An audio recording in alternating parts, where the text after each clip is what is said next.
Hi, we're live. How's everybody doing today?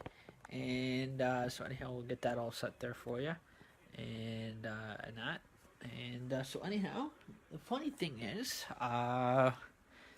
again, I couldn't make out what she was.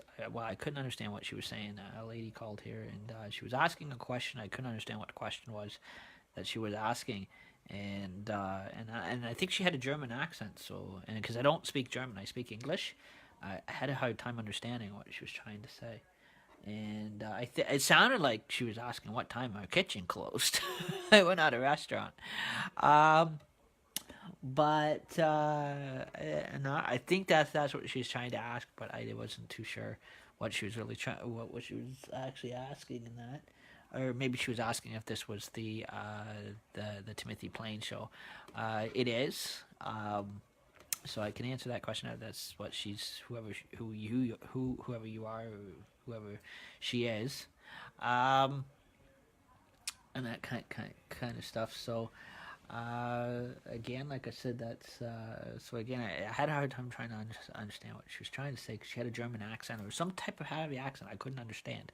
Um, so again, yes, we are live on the Timothy Plain show, and again, it is very because I'm not bilingual, so it's hard for me to communicate with other cultures.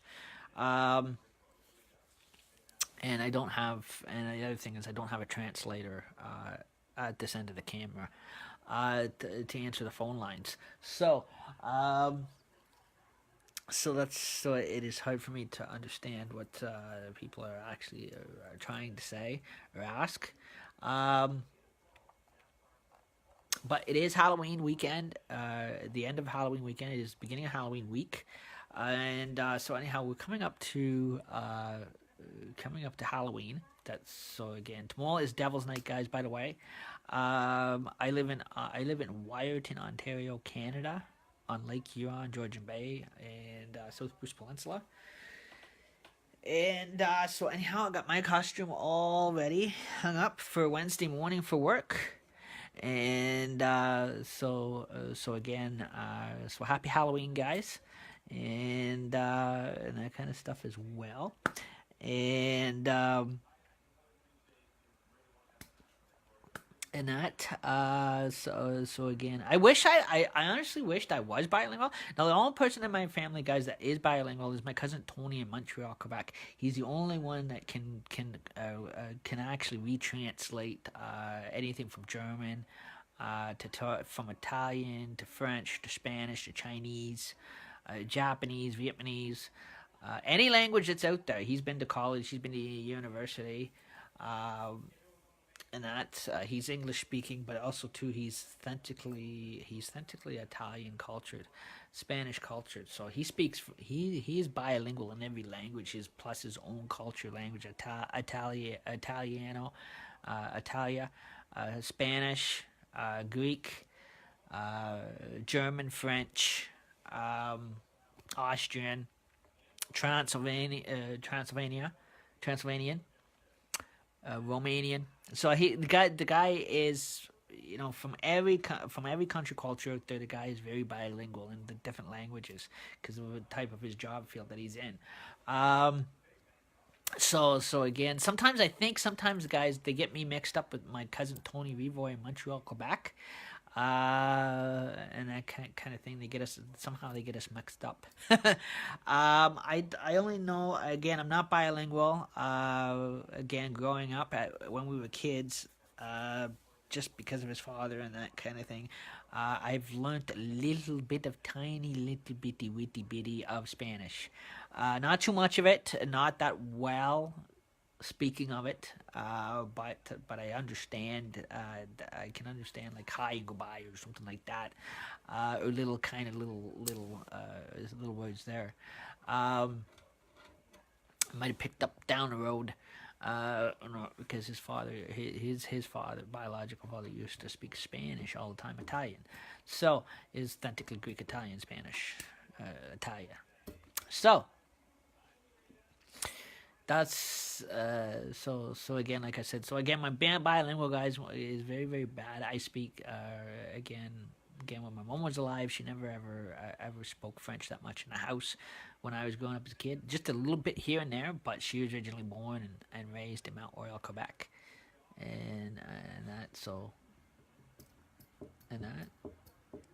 And then when she moved to Ontario and I was born, she stopped speaking French. She never kept it up. So again, all these years growing up at home and that kind of thing, and her being a single mother and me being at home with her as a kid, she never spoke. She spoke very little French. She didn't keep up. She didn't keep up the French culture. Her mother, which was my grandmother, was from Aberdeen, Scotland. She was actually originally, before she was a Cowdrey, she was a Fowler. So again, I am also, that's how I'm related to the Fowlers. Yeah, Fowlers, not flowers. There's a difference. Uh, so again, that's how I've got such a crisscross nationality, and then on my opposite side, on my dad's side, my dad lives here in Wyerton now. He's from Brockville. I moved up here from Peterborough, um, and that kind of stuff. But on his side, my mom's side was more of the French, Irish, English, and Scotch and Dutch. Um, Bad combination. Um, but my dad's side is basically strictly First Nation Irish. Um, so with a little bit of UK English, Dutch. Um, but like I said, so again, like my dad's mother, she was from Desirano First Nation Reserve. She was native. Um, she was Mohawk. Well, back those days they were known as Mohicans. Um, but she was originally Mohawk. So Blackfoot Mohawk Mohican. Uh, so again, I've got a lot of cross culture mixture blooded myself. Um, so far now, somewhere in my family, if I checked out my family tree, there might be the odd relative down the line. It might have been amongst my great ancestors of my great grandparents. I don't know. I have never checked it out. Nobody's ever said anything yet, but there might be somewhere down the line. It might be a little German, but not much.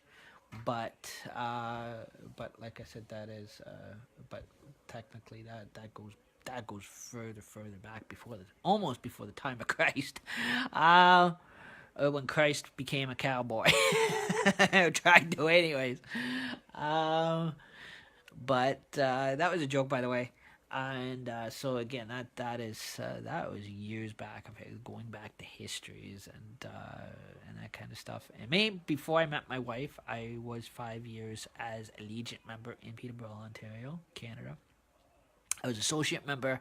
I was actually he also carried colors on the color guard for the zone sergeant at arms that are now zone. They were not zone then. There were too much fruit fairies then to get on zone. District command. They were too fruity. Too fruity of a pair. But that, like I said, that was branch 52 for you guys. That's what I said. They were like fruity tooty. Fruity. Well, we can't make too much of a joke now because everything is. At one time we could sit back there. We were free to say, "Oh, there were fruit cakes. There were this and that." Nowadays you can't. Nowadays, because now with again, we're not trying to get in politics, but now because it's like everything now, the liberals have decided to, which is kind of good, to actually open up the human rights and actually allow what you call fruity tootyism. What we used to call it back then. We cannot really call it that now. I'm just cracking a joke, guys. Nothing against anybody of those communities. Nothing like that, and not to make fun of them. I'm not trying to do that. It was it's just coming from past experience as I was growing up. The way the generation, just giving you a look back on what the generation might have been looked like when I was a kid growing up. A lot of gay rights was all illegal. Um, so now we're in a generation where everything now is pretty good. It is all becoming now since the liberals have taken office. I don't even know why I'm putting them high on a pedestal because I come from the NDP persuasion. uh, but uh, but again, it again they're starting to allow to legalize and allow a lot of stuff that but years ago they didn't allow. Like years ago, like anybody who's into same sex marriage or gay rights or whatever were persecuted for it. Or walking down, or men walking down the street with nice pretty dresses on, makeup, long hair, ponytail, colored hair, dressing like women, that kind of stuff, or transgender surgeries back those days. All those when I was growing up as a kid, that those generation. Now I had friends in high school. I can I was good. I had good friends in high school that did that, but they did it under the illegal belt. We called it then because back those days it was illegal. It wasn't fully legalized yet like it is today, and the rights are protected today. But back those days, for anybody going through high school, for the guys that did it, the guys that actually were brave enough to go do it. That wanted to choose to live their life that way. They did it back those days. When guys went for the gender changes and that kind of thing, even parents that would parental consent for it. If you're under 18, you'd have to have, even probably today, have to parent. Doctors have to parental consent for that kind of stuff. Um, but my close friends that went and did that back then, it was illegal. Back in the 90s and the 80s, back in the 80s and the 90s, or you go way back to the early 60s, all that kind of technology was illegal. It was considered to be offense, not offensive. It was more of a it was more of a, or adults that went and did that back in those generations, was isolated and actually were institutionalized and pulled away out of their everyday community. They were actually they were actually totally discriminated against. Today, yes, you do see still a lot of that today. But again, today there is more rights protection for people that choose to live in those kind of communities. Now they have places, agencies they can go to, and anybody that actually does discriminate them can actually legally have them up on criminal charges for it now. Like, their rights are so protected.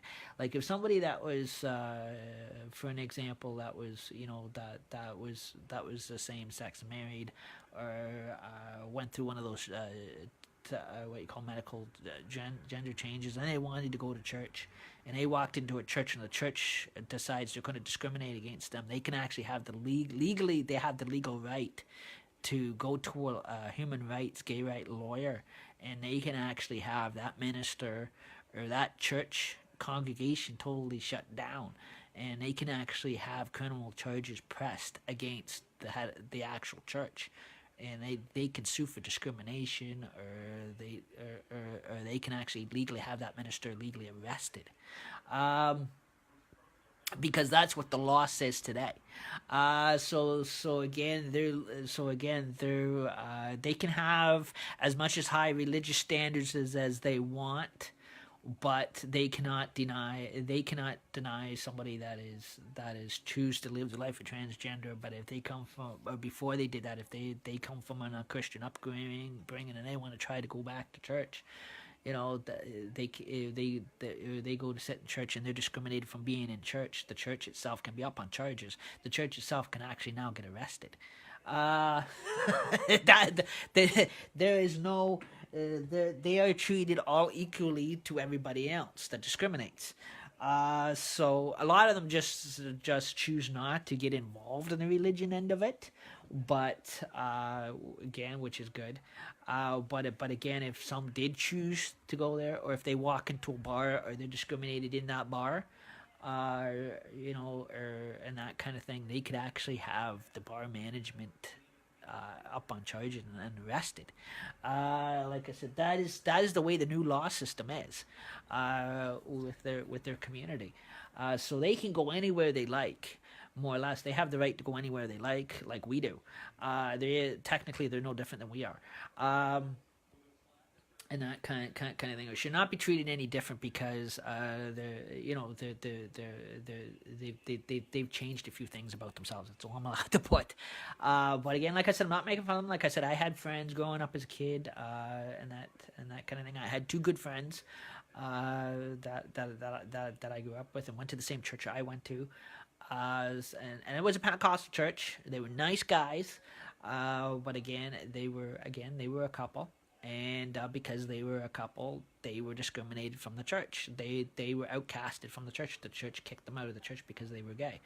And that I guess that was the generation too, when it was a persecution generation where they were they were going through the legalization of it all. But now, if it was to happen now, big time, that there is if those laws and rights had stood against that church back then that church would have been that church would have been the leadership of that church would have been legally would have been arrested and taken down, big time. Like I said, it would have been a nasty shit show. Trust me. Tactically. So, technically, there would have been a big, what do you call, evangelistic takedown and handcuff arrest and taking out of that Pentecostal church, and that Pentecostal church would have been would have been up on discrimination charges, big time. With criminal charges, and the head of the church will be all sitting in be persecuted for discrimination, not because of their faith, because of their discrimination on top of that, for the account of opening their mouth. Against the two guys I knew, and again they were great people. Again, I can't mention those guys' names, but they were good friends of mine for years. One, I think, actually, I was talking to another friend of mine. I think one, and they lived in my apartment building for years when I lived in Peterborough and that kind of thing. When I first went out on my own and that kind of stuff. After I got married, I met back up with them, and then they were living in the same building. They lived two doors up from me. They used to run for years they used to do they used to make pretty good homemade Halloween costumes, so they had pretty good skills. These two guys had pretty good skills. They did cool Halloween costumes. They could do everything from superstars to wrestlers, Star Wars, nice costumes. Like they did nice costumes. They did live. They used to do live production theater costumes. And that kind of thing for show place and that big theater guilds and that kind of stuff. And they used to invite us to all their events. They used to invite me to all their events, everything. And I thought it was great. I met the guys, and I shook some of their hands and everything else like that. When they put on their events, their Pride Day events, their parades, the big dances under the market hall, and they had a bar license too, everything. They threw. I have to grant though. They threw a lot of cool parties. They probably throw a lot of better parties than we would, but they were really nice parties. I always liked it, and that kind of stuff. But they were great people. They actually own their own in their own community. For their own community, they have bought and leased a building, and they've hired their own licensed bar management, so they got all the Smart Serve licenses too. They have, like we did, like some of our people would. They have their own businesses and that kind of stuff too. They have a licensed establishment down in Peterborough as well, in the big cities. The one place, a really nice place, the Purple Rooster. It's right downtown, in the heart of the city. And actually, it is. They actually got two. They have two bars. The community, for their own community. They have their own two Pride gay bars.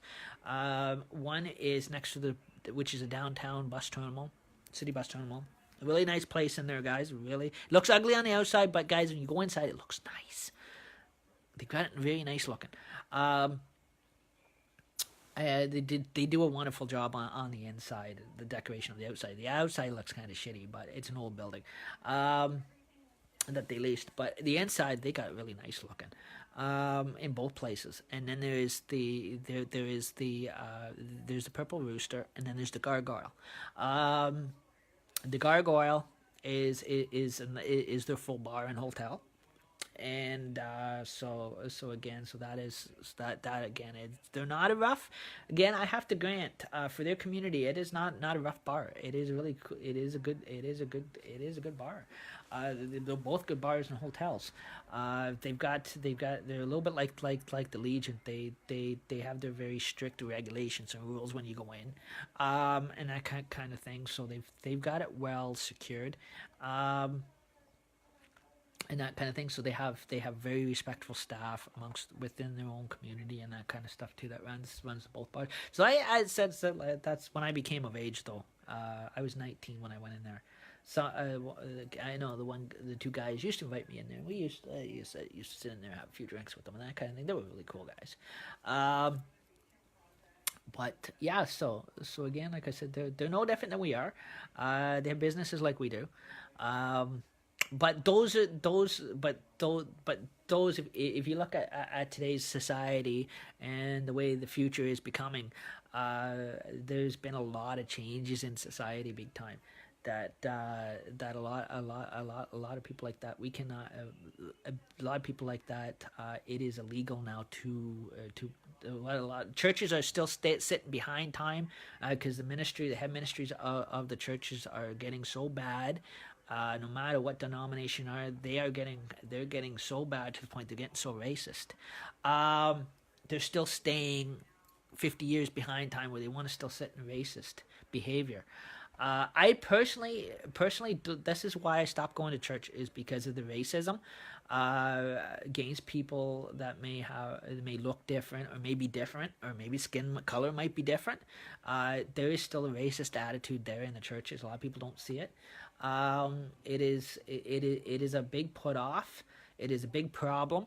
But you know, like I said, so in generally, because I didn't want to listen to it, I didn't want to be caught in the middle of it all, because like I said, I have pretty close friends. When I grew up, as a kid, they never harmed me or whatever, like that. I've never had no problems with them. I grew up with people are just I've had problems with people being jealous and racist of me because the fact that, yes, some of my friends I used to grow up with were of a different culture.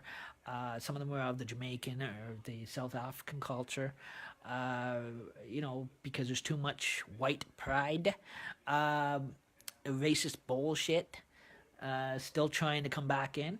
It is wrong, but this is why I say with a lot of people, it's getting worse now because of what you see in the media or what's going on with I can understand with all the tragedies happening in the United States or whatever.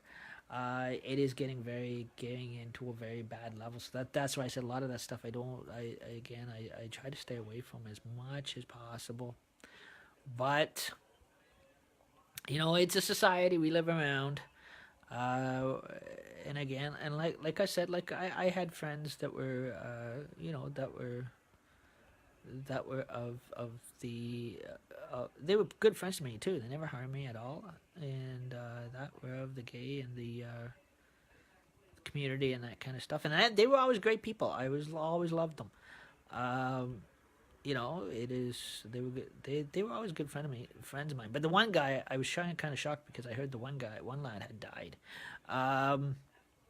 So again, he had cancer or something, but I think they said he died of cancer. But the other guy, he's still alive and well, and that. But he still does a great job. He still does. I guess he still has the theater business going and that with the costumes, and he does a wonderful job. I haven't seen him for years though. I don't know if he's still down in the Peterborough area or not. Nobody ever sees him, I guess, anymore. or where he might have went to.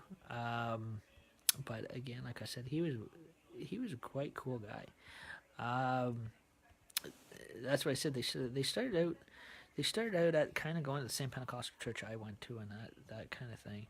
And so again, no matter of it, whatever type of background, church, Pentecostal, Baptist, I kind of got out of it all because of the fact that there is too much racism, and too many haters, and that kind of stuff too, and a lot of backbiting and a lot of hypocriticalism, too much.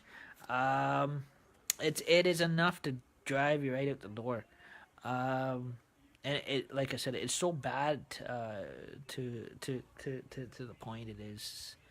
It is a very, very, very It is a very anti-bad, powerful movement.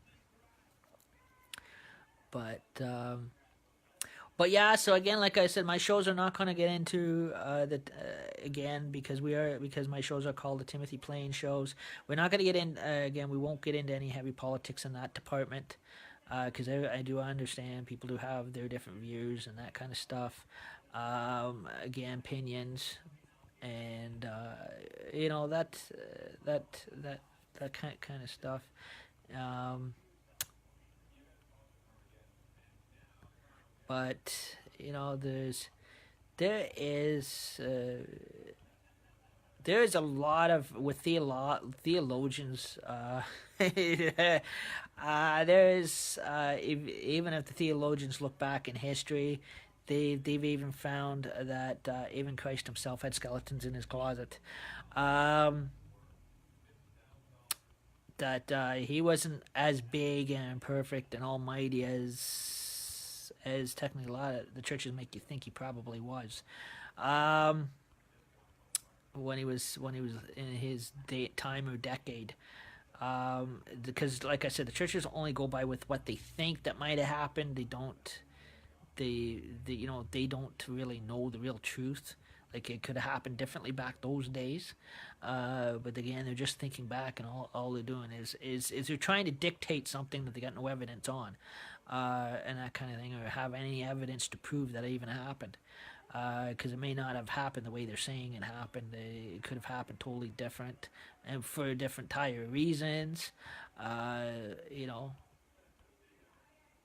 they talk about a good man being persecuted, but back those days, like this generation of churches, nobody really knows. There's no evidence. Nobody knows what Christ actually did to be put there.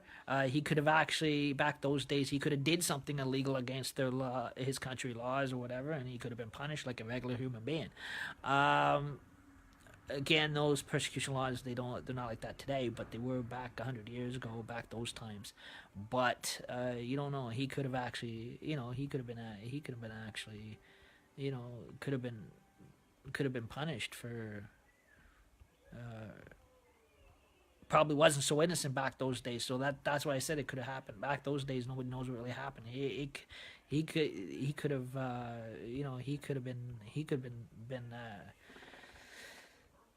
could have been a violation of his country laws at that point in time, or whatever. He's probably did something illegal, and the churches sit there and cover it all up and say, "Oh well, the dude was a good guy."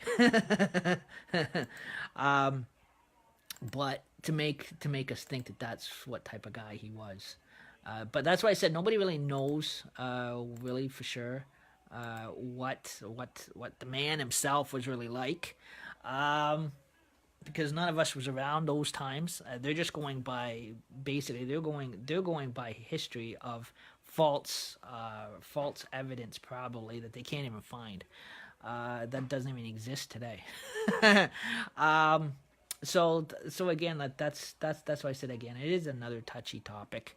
Um, it is hard to say because a lot of these churches can't really dictate what really happened, because like I said, back those days nobody was there to know what really happened. I mean, it could have happened in a different way. That's why being raised in of that persuasion, I got out of it because I had a disbelief towards it. um So again, like I said, that's. But like I said, everybody's different. Everybody's got all their all little opinions on everything. But that is as close as that I can share my opinion of it. I'm not again. I can't go into any. I'm not going to go into any preaching or anything like that because I don't believe in doing that. I think that is just all a bunch of propaganda.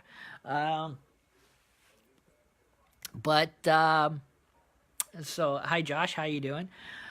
So again, this is, and like I said before, the real reason why my experience of leaving any church is, like I said, I had two friends of mine that I had grew up with for years, and they were good youth leaders, and right when they allowed the what you call the same sex marriage and that kind of thing. These guys were wonderful guys. They were no harm to me or whatever. They were of the gay community. They were really nice guys, but because they were our youth leaders, or they came to church every Sunday. The church had a problem with it and persecuted them for it, and told them they were no longer welcome at church, and that because they were a violation. If the church is that's what I said. The way the generations are getting today, like I said, if they keep that kind of persecution up. Today, there is Human Rights Protection Act that will arrest the head of the church. They can actually have the head of the ministry of the church actually legally arrested for hate crimes or discrimination crimes, no matter what church it is. But back those days in the night, like the 80s and the 90s, it wasn't fully through yet. So, like I said, the laws, the Pride Day laws and all that protection and all that. The legal gay rights was not fully legal yet. Didn't come legal yet till the mid 2000s. So again, growing up in the 80s and 90s, that back those days, it was terrible. It was a kind of thing you had to keep in the closet.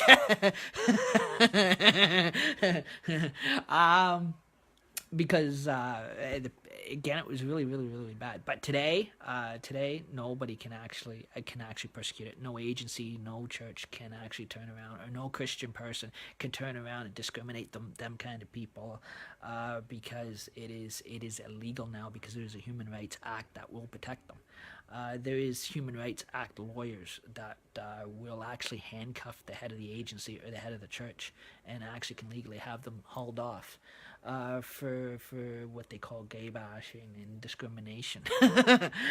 So that's what I said. Like I said, I grew up with people that chose to live their life that way. They were wonderful people. They were wonderful friends of mine. I was shocked because I heard my one friend there. The one guy had passed away. I guess he had cancer and that kind of thing. And like I said, I remember when I became of age when I was 19. They were no harm to me or whatever, but they were nice enough. I remember going into their community bar, gay bar. Really nice inside, guys. Again, it was an old building they leased for their community. Really nice on the inside. It was really, really nice, pretty on the inside. I have to grant. They had all the bar licenses like we would today, like everybody else would. But like, oh, I dropped my thingy. But it was really nice in there. Like the one place I remember I was about 19 when I first went in there. Got invited in there right when I turned 19. These guys invited me in for my 19th birthday, and it was a really nice bar and hotel. It was called the Gargoyle. It's in Peterborough, Ontario. I was one of them, a bar and hotel. It's called Gargoyle. Really nice building, bar and hotel. It is a Pride bar and hotel, and and then there's another one that they have. They have about 2 or 3 of them down there. I forget the name of the third one, but which is down in Peterborough area, is on the Schmong Road highway, and then there is another one that is just in the heart of the downtown area by the city bus terminal. Where I grew up, is called the Purple Rooster. Really nice place in there. Everybody was so nice in there. It's really nice in there and that kind of thing. Again, the building's not really appetizing from the outside, but the inside was really, really nice. And they used to host dances and everything else like that after their parades and that kind of stuff too. So they used to run cool festivals and that kind of stuff. But but yeah, so I just wanted to share my experience. This is why I stopped going to church, because I had very close friends. Like I said, even before the liberals passed the legislation, the liberals and that up in Ottawa passed the pride rights and gay rights, and that kind of thing. And I had close, good friends of mine that live in those communities. And like I said, I went to high school with a couple boys that I was in school with that over the years have gone through transgender medical changes, and surgically and medically, I had left the churches because the fact that I had very good friends that I used to hang out with, that were good friends to me for years, and the church was getting a little on the racist side, and I was getting very hurt by that, because they were very good close friends of mine, and the fact that found out if they were not welcome there, then I said sorry. Then technically I should not be welcome. Especially when they were getting to the racist point, especially because one time I walked into a Baptist church, and with when we were kids, and with also too with somebody who was South African nationality or Jamaican nationality, they deliberately had a very hate stare look at evil, what you call look in their eyeballs against them, racist look, and there was a lot of racism. And that's why I said it hurt me too much, to the point that I gave up the church shit. I just got so fed up with it. I couldn't handle it anymore. Or being in any church that was going to be like that. And they, like I said, they were always good friends of mine. They didn't, like I said, they did no harm from, no, even though they were different, they did no harm to me, and that kind of thing. But again, it was that generation too. Nowadays, nowadays, if a church, you see a church act like that today, you can have them charged. Back those days, you couldn't. Back in the 80s and 90s, because back those days there was no protection laws. It probably was, but not as strong as it would be today. So so again, that I don't mind sharing with you, and that kind of thing. But like I said, I can share that, but I cannot. That I'm allowed to share that, but I'm not allowed to mention their names. All I can allow to do is share the experience of the hurt end of it, because they were good friends of mine. But I can't put any. I'm not allowed to mention any names of any involvement, because the fact that the churches have done a lot of harm to me growing up as a kid. So that's why I got out of the church persuasion end of it. I didn't stick with anything religious. I think personally, if it goes downhill, it's going downhill. It has its reasons why it's going downhill. But it is. My opinion is that, like I said, I was a kid at the time, and walking into Sunday school with some people that were totally different, or looked different, or their skin color was different. It was kind of the way I seen it was, excuse me, if again the Dr. Pepper's acting up, if they're gonna hurt them, then and generally they were hurting me, so big time. So like I said, it was you got the shutout treatment big time. So again, like I said, that's so again, this is why I do not involve ever. I was, again, like, I was raised Protestant, and that, but I have got friends. Like I said, I do have friends. I'm married to a Catholic. I'm Protestant.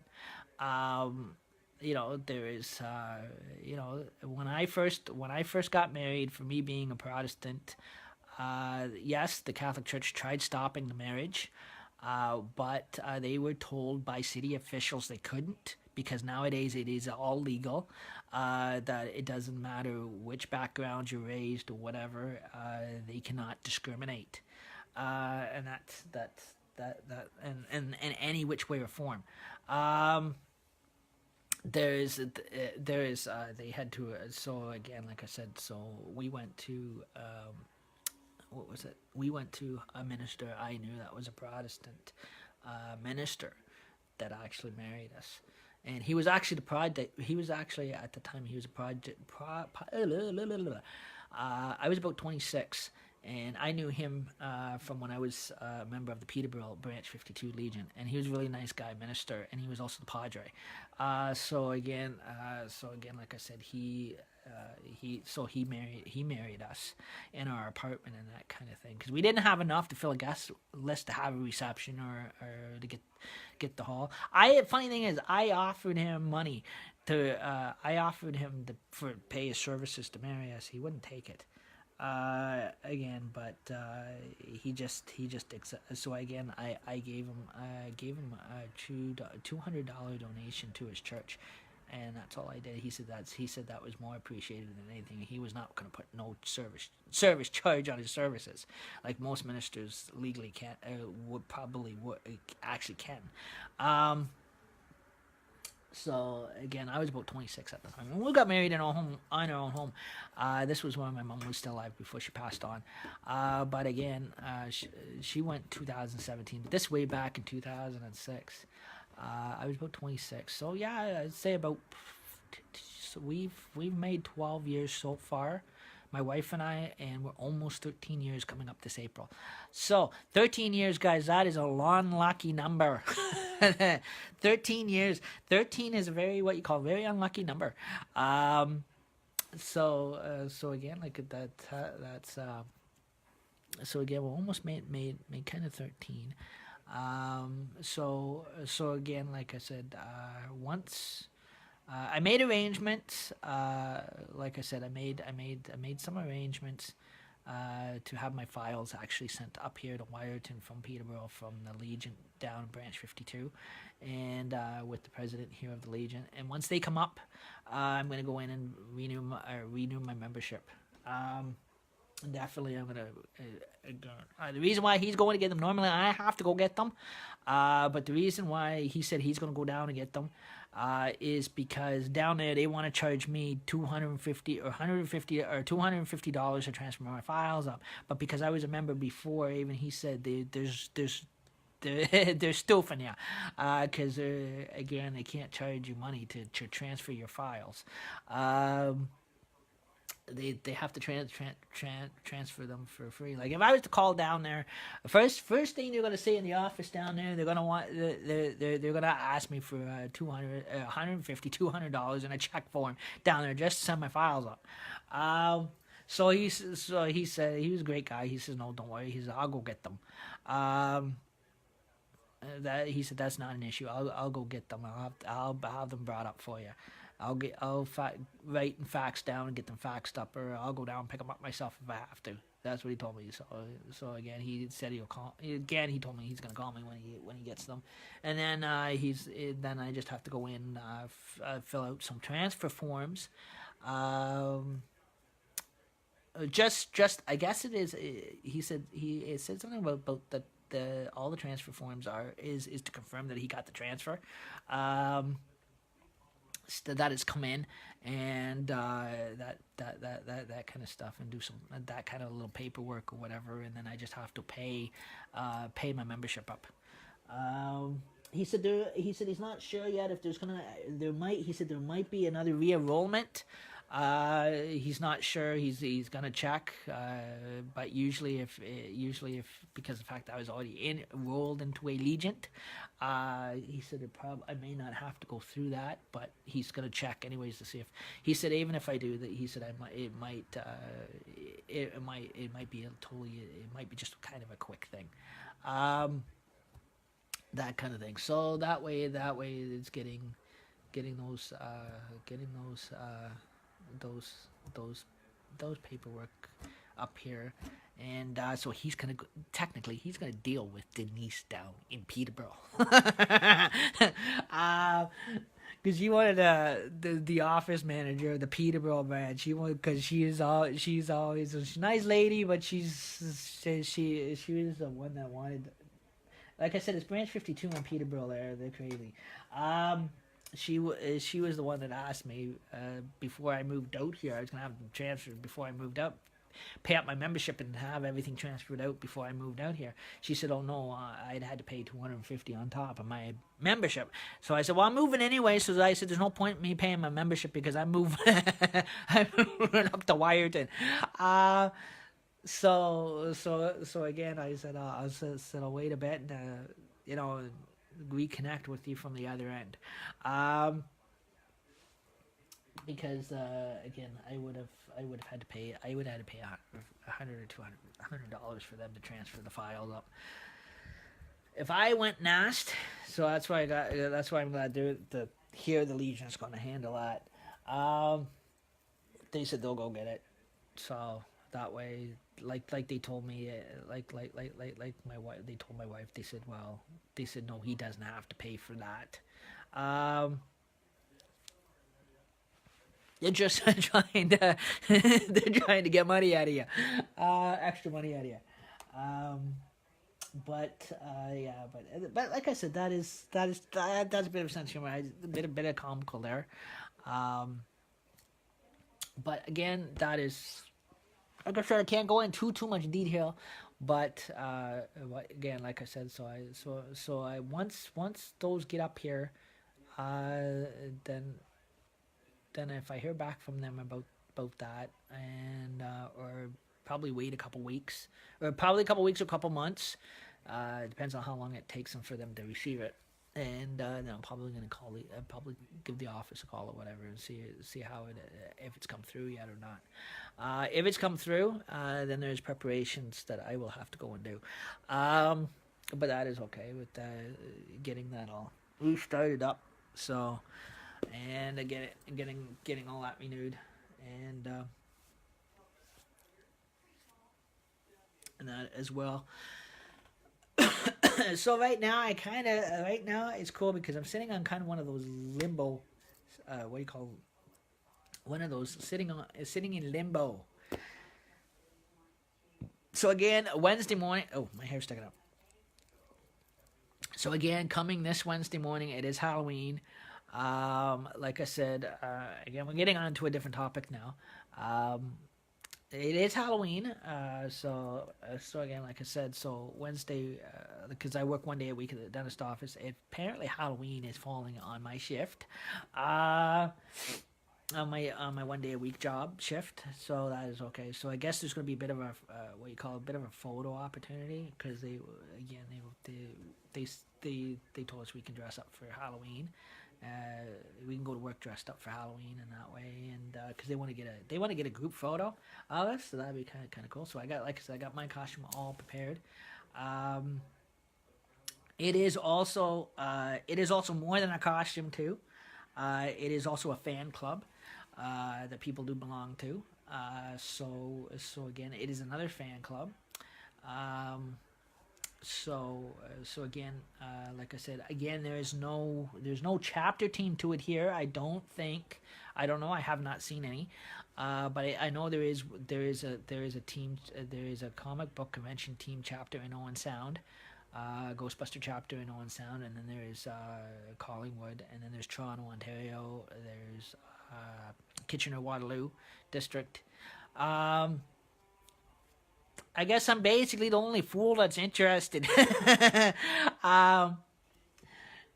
But for this area, but that is okay. And so this is why my Ghostbuster outfit I only put on for Halloween. Right now, I would be like all the other chapters if we had a full chapter here and we had enough people interested in that kind of thing, and we had a full team here in Wyerton. It would be kind of cool to see, and then that way my suit can go on all the time. But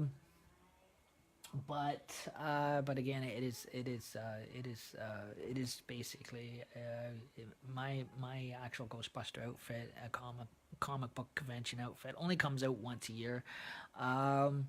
Now, if I was able to afford to go to Comic Cons, then I'll be wearing it to every Comic Con going. or if I had my driver's license to get to the Comic Cons or be able to afford to get into a Comic Con to go because I've never been to a Comic Con in my life. But sometimes I love to go down to them, dress up and go down to them. But like I said, they're very expensive. See, I don't drive, so again, I don't have a driver's license. So, like I said, if I had my driver's license, guys, I'd actually make an effort to actually make sure I save money to go to those things, and go around to join those different Comic Con groups, and wear my Ghostbuster outfit down to them. And if I actually had a car, you would actually see me doll it up like the Ecto-1, with the flashing lights, everything. With the decals on the side.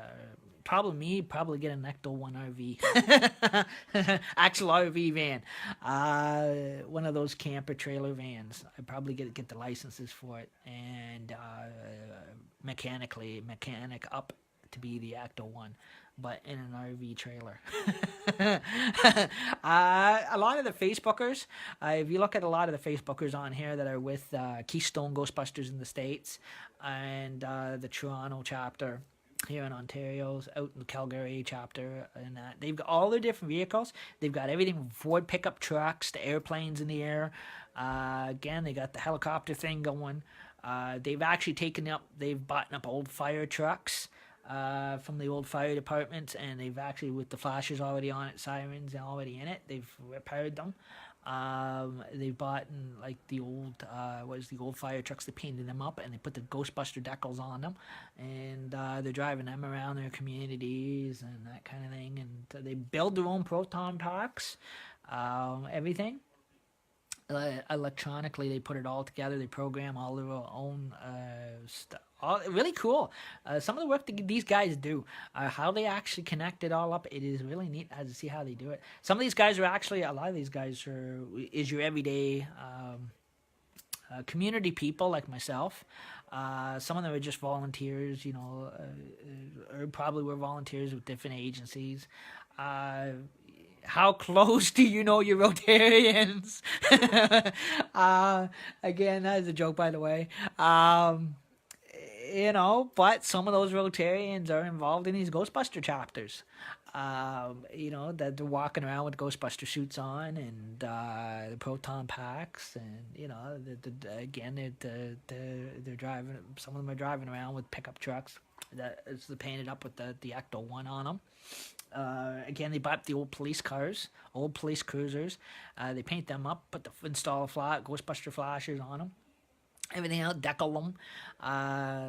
Again, they're starting to do them in different colors. They're getting away a lot more so from the white color. Traditionally, it's always been, I remember growing up, the Ecto-1 was always like a white, yellow, and kind of bluish color around the Sirens area. If you guys remember the traditional Ecto-1 in the Ghostbusters. But again, today, guys, you guys go check out a lot of the Comic Coners, like Keystone Ghostbusters. You link to you guys check out one Facebook page of the Keystone Ghostbusters. The other pages are following behind, and they'll send you links and asking you to like their page, and you'll see all the different fancy Ecto-1s. You'd be amazed at different colors. They're like Christmas trees. There's a purple Ecto-1. There's a pink one. Some of the chapters have pink. One of the chapters have an actual pink Ecto-1. A couple of pink Ecto-1s. They got purple. They got red. They got blue. They got orange. They got glow in the dark green, black, white, red, different rainbow hippie colors. So again, it is quite interesting. So again, there's everything from the hippie vans, from the 1960 hippie vans, peace vans, buses. They've now, since Greyhound, I guess I heard, doesn't exist anymore. For some new coach line or whatever, a lot of the Ghostbuster chapters are buying up the old Greyhound buses, and they're converting them into the Ecto-1s in a bus form. so that way it is. So they're keeping the bus style going, but again, they paint it up to look like the Ecto One and put the flashers on it for the chapter to bus people in their chapter around that is don't drive, but that are Ghostbuster fans are dressing up and they belong to their chapter and they're dressed up in the Ghostbuster suits and everything else like that. And when they go to their parades and that kind of stuff, and they do a lot of children's charities. They have a licensed raffle draws. They do. They do a lot of Comic-Con door prizes, and they're big for going around doing the big Comic-Con, guys, the comic book conventions, and that kind of thing. That'd be cool if Wiarton ever got the idea to host a comic book convention, because a lot of those guys are really cool to connect with. The closest one would be probably Collingwood in Toronto, or Barrie around there, but there is professional comic book convention guys that actually will put those on, that put those shows on and that kind of thing, and they bring all the old everything from the Batmobile in to the Ghostbuster car, the Dukes of Hazzard cars, Noah Hathaway from 19. I was still watching it in 1994. I even still watch it today. Some of the Noah Hathaway's comic book. He's known for his comic book movie, The Neverending Story, 1984. He has done Comic-Con in several places to do with Neverending Story, Warner Brothers Neverending Story Comic-Con. Again, he's had a lot of it in his biography where he showed the old making of the movie and that kind of thing, the work behind it, and that kind of thing, how it was put together, explained how it was directed, and that was also the year he was doing Sushi Girl. It was another movie he just recently done. It was more of it was a different kind of movie because he did a movie with Tony Todd.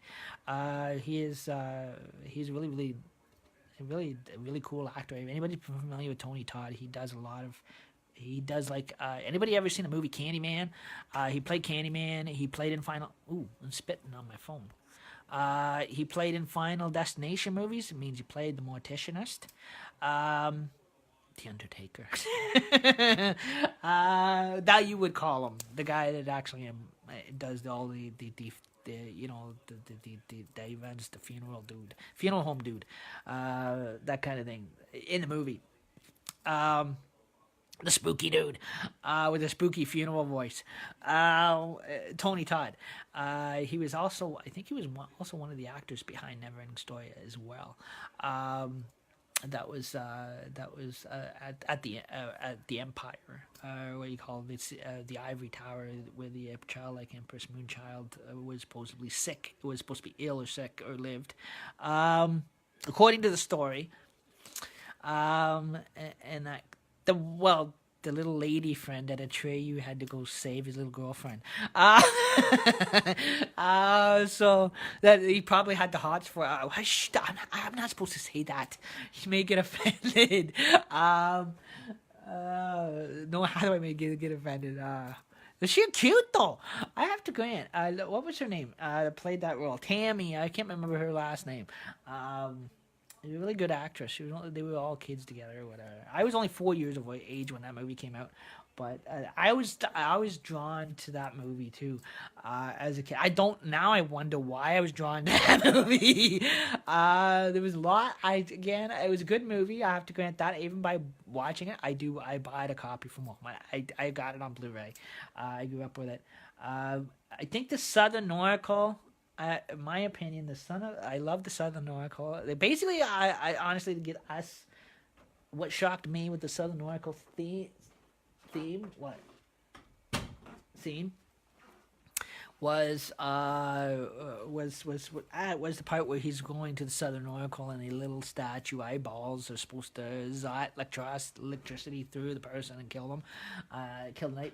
But he got through. Atreyu got through it. But again, it was. I have to say, for a child seeing that, I think there was things in that scene that children weren't supposed to say. I think it was the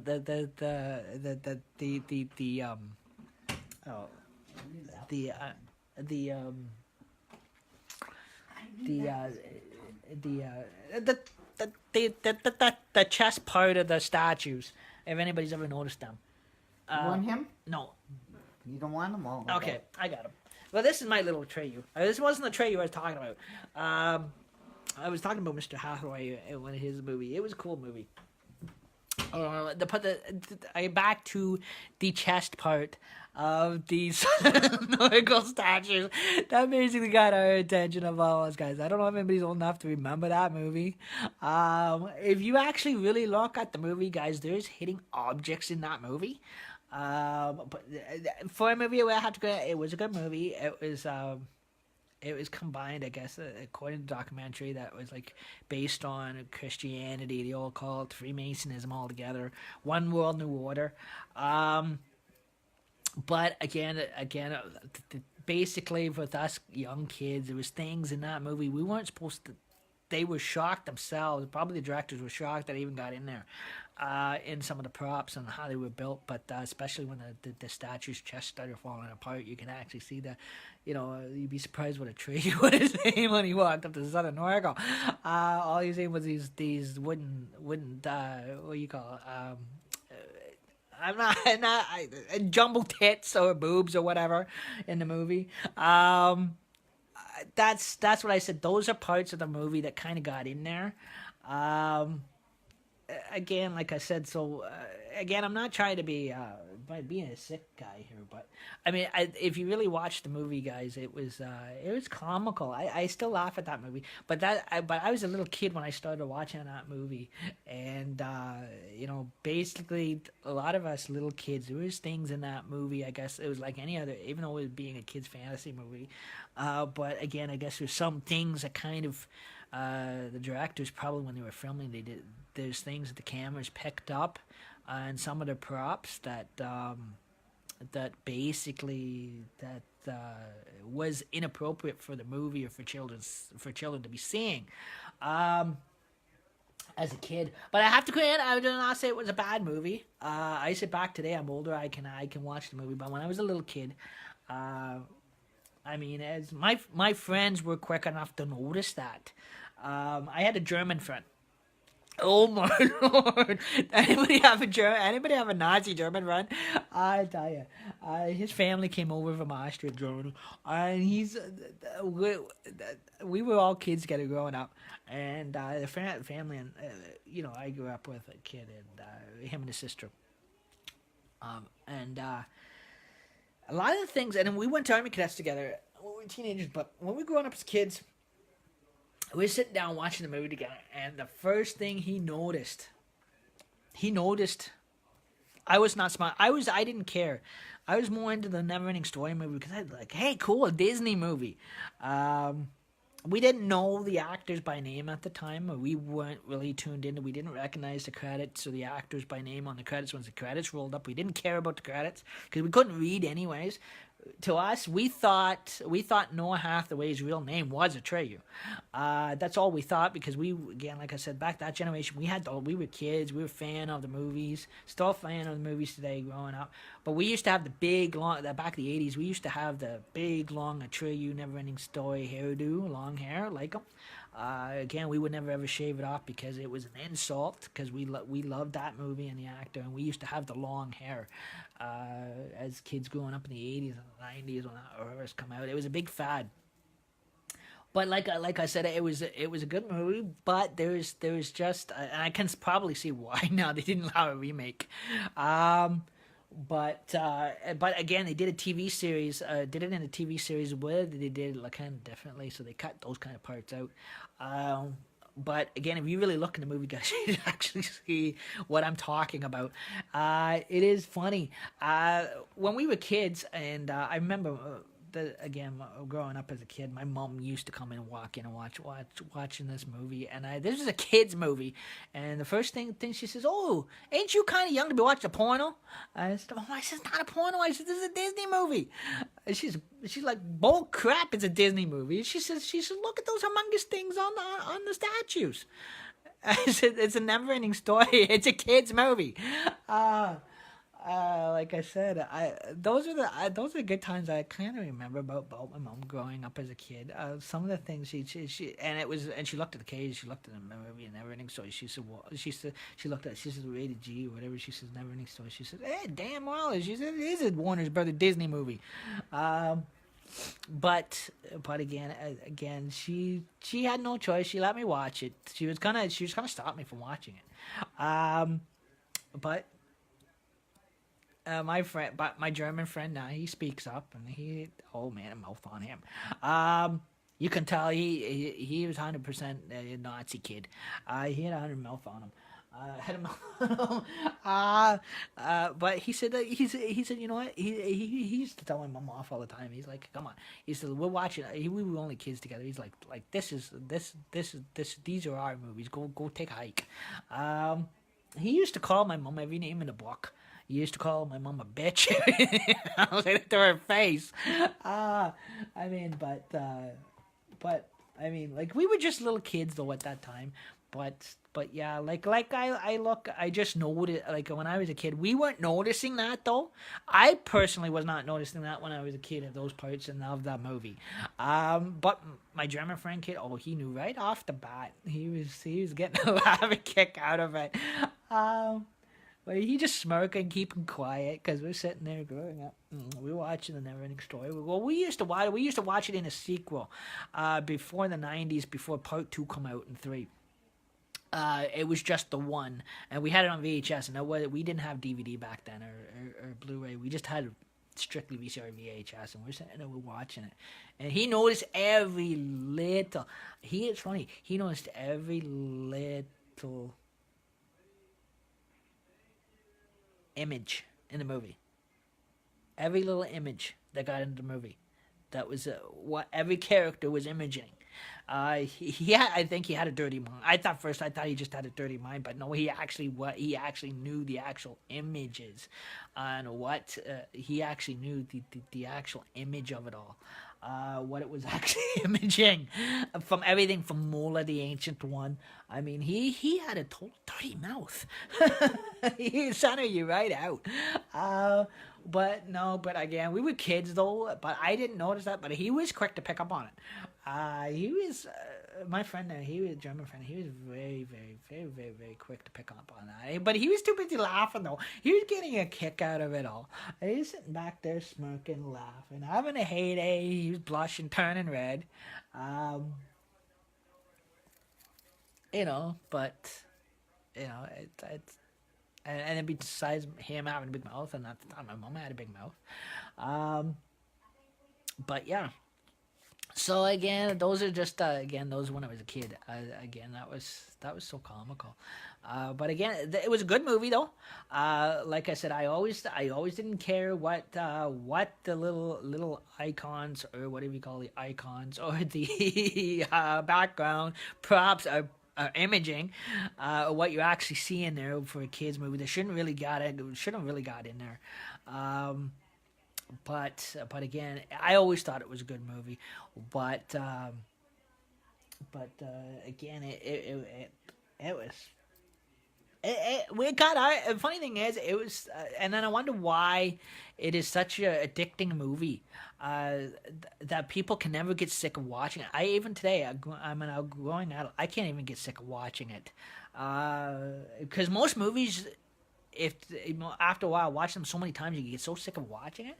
But the Neverending Story, now I see why it's so attractive. Part 2, and I can see why the first one, 1984, was more attractive than the 1990s versions or the newer versions. Are not as attractive. The main 1984 one was more attractive than anything. That was got most of our kids' attention. Growing up with it. It is, especially the Southern Oracle themes when the statue's falling apart. There was a lot. It was a cool movie, though. And I always enjoyed it growing up as a kid. I didn't know that the name Bastion that they mentioned in the documentary. If you guys tune into ODTV, They explain every little imaging what an image is. There's a couple episodes that talk specifically on the Neverending Story itself, or the top 10 secrets of. There's a lot of videos out of it, of documentaries, the top 10 secrets of it that you do not know about the Neverending Story, that you did not know, we didn't even know, or top 10 secrets. And that. So again, we'll get back to this topic after a while, and if Josh is on his camera, we'll bring him in, and we'll continue this topic after. But it was quite interesting. So again, to finish up this topic before I go on, and so again, basically, it is if you tune into ODTV, it is a biography on how these different movies are put together and what the props are really imaging, or shouldn't have imaged, but to have imaged in it. It is why it is so attractive today for a kids movie. They shouldn't have been so attractive. That particular one was so attractive when we were kids. So again, we'll get back to that topic at afterwards, and we'll hold that thought in my mind, and we'll bring Josh on if he's still on.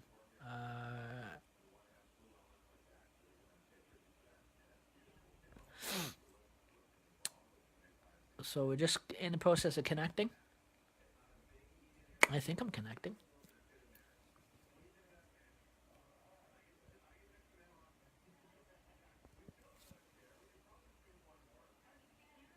No, not connecting.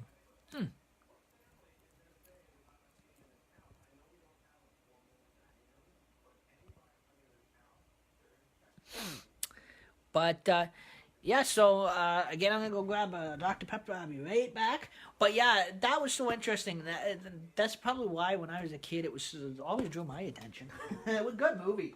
I could sit back and watch it over and over again. Um, but it was.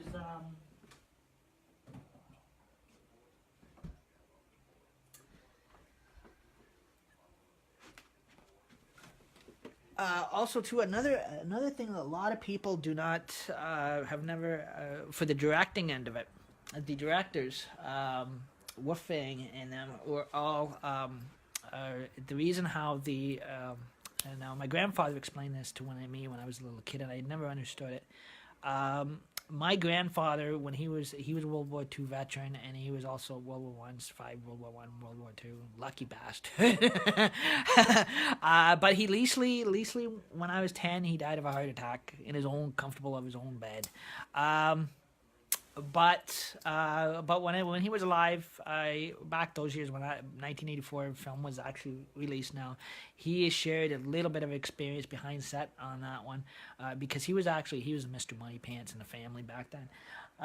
He used to travel with Wolfgang and all those guys that were all did the Sydney, and all those guys that did the Neverending Story production casting, and traveled with them and started in Calgary, Alberta, and went to Germany and that kind of stuff. The Freemasons had a lot of big involvement in it with the UK film. It was the UK filming production one of the filming production companies in the UK, England, was actually behind the project of. If you noticed if you go on YouTube and you look up at the tribute to Noah Hathaway and that kind of stuff, and in some of his videos, you'll see the video camera people. My grandfather, for some reason, didn't get in. It was funny because my grandfather didn't get into that video because he was there on set, but he was probably off doing something else. He remember telling me this, and but again, he was one of the guys that helped out on the camera set and that kind of thing, with all the what you call electronical toys and that you want to call it, the setup of it. But again, he was in the prop department, and how the Freemasons end up having a role in it, or being a project being owned by the Freemasons. Apparently, he was telling me that the Freemasons own the movie industry. They own everything. Those guys are so rich and powerful. They own everything around worldwide today. Even back those days, they did. They've got big time, hands in the pie, big time hands in the cookie jar, so you know, those guys, there's not a thing that goes on in this world that those guys are never involved in, or do not have any paid money into. Same with the Orangemen. Again, the Royal Mason societies. Now, when I 2000 from 2000 2003, I was an Orangeman myself, but again, I left on sick leave. Leave of absence, but I didn't stay with it because the lodge that I was in started taking people that had they were giving people a chance that as long as they were of the Protestant persuasion, they were taking people on people with disabilities under their wing and that kind of stuff. The older guys, because they're seniors, and they were helping them and that kind of thing, and help them get them established. Or over time, like again, if I had stayed in it, I would not have never known Fran, and I would have had a better job. You know, I would have actually had you know, I would have earned better job, but you know, I would have been financially set, and for life and that kind of stuff as well. I would have had a good career and that kind of thing. In anything, like in trades and that kind of what, been gone off into a trade or whatever. But because a lot of those guys, they have like roofing businesses and that kind of stuff. But no, I didn't stay with it. I left it because of because of stress related and that kind of stuff as well. But I wasn't working at the time that I was in it, so I didn't have a job. But they were opening their doors, allowing, because they were really strapped for membership. They were letting there was a couple of men that were taking the guys on disability, guys that had disabilities under their wing. They had a couple. There was an elderly gentleman that recently passed away 2 years ago. I think 2 or 3 years ago now, I heard. Really nice guy. And he had Parkinson's.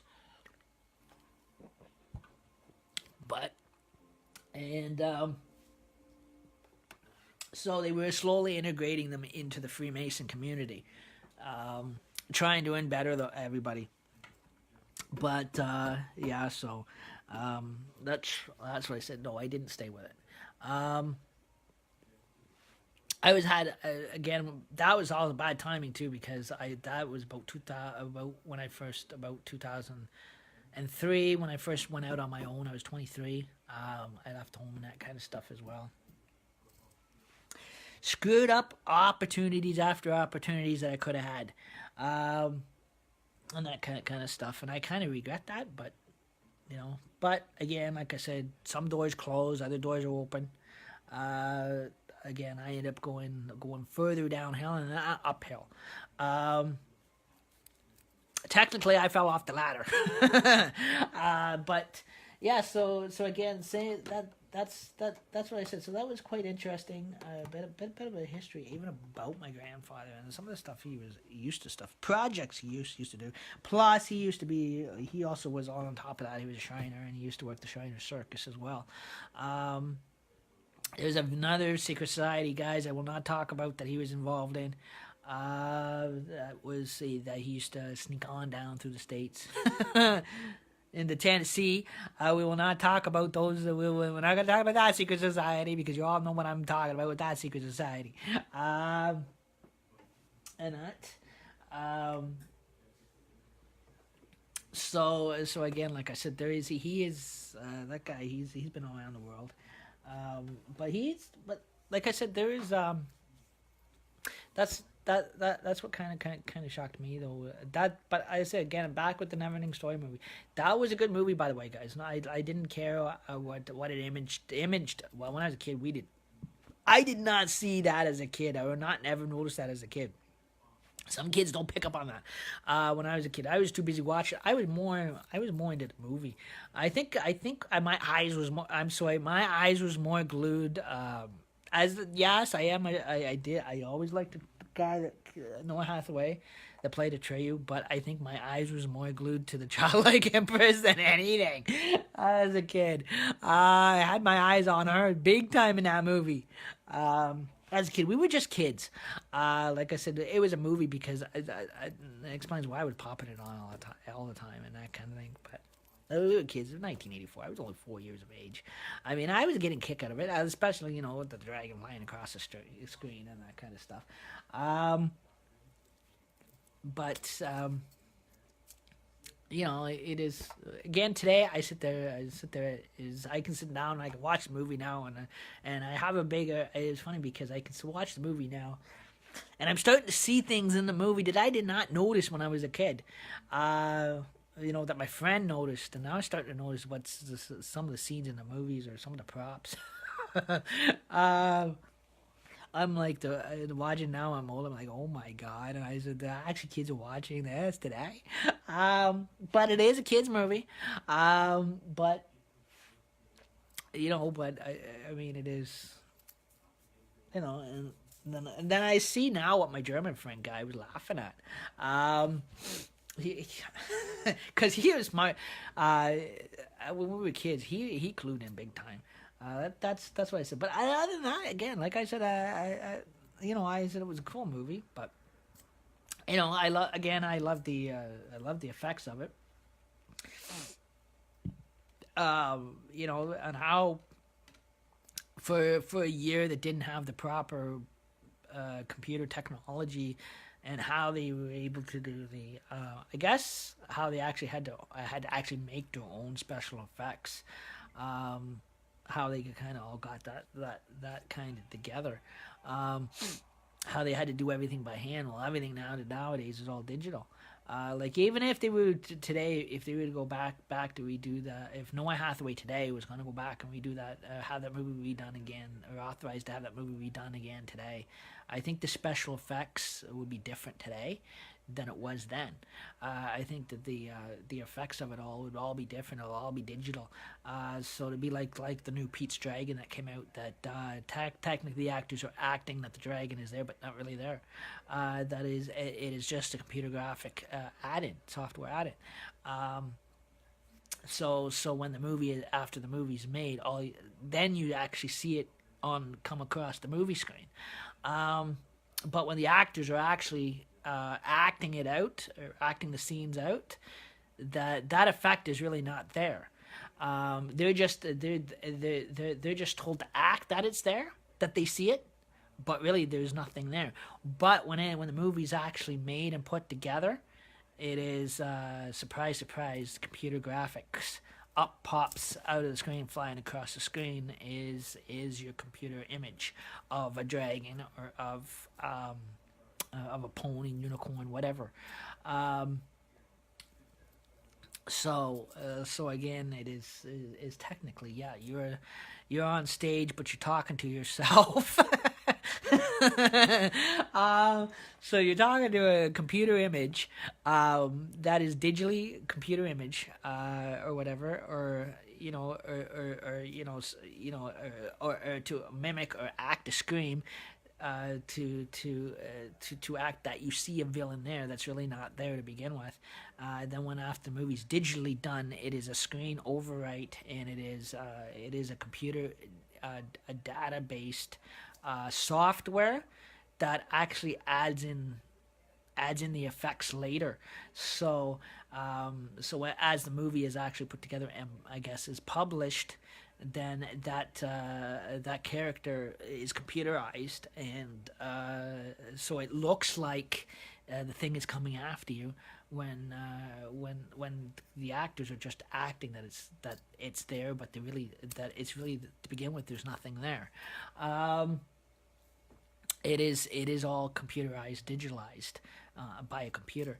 Same when they did it was neat because when I remember back in the 1980s now, again growing up when the original Ghostbusters come out again, the old film, to get the ghost imaging, they must have had to do some type of again without internet, they must have had to kind of create some type of same with the streams with the from the proton packs, or some type of create some type of effect. Because the computer effects back those days were not as strong as they would be today, as some of the remakes were today. That they can actually digitalize everything through the computer. Um, they must have had to kind of create up their own, rig up their own software or whatever, find a way to create those effects. Especially now, if you go back to when I was growing up, also to as a child, ET.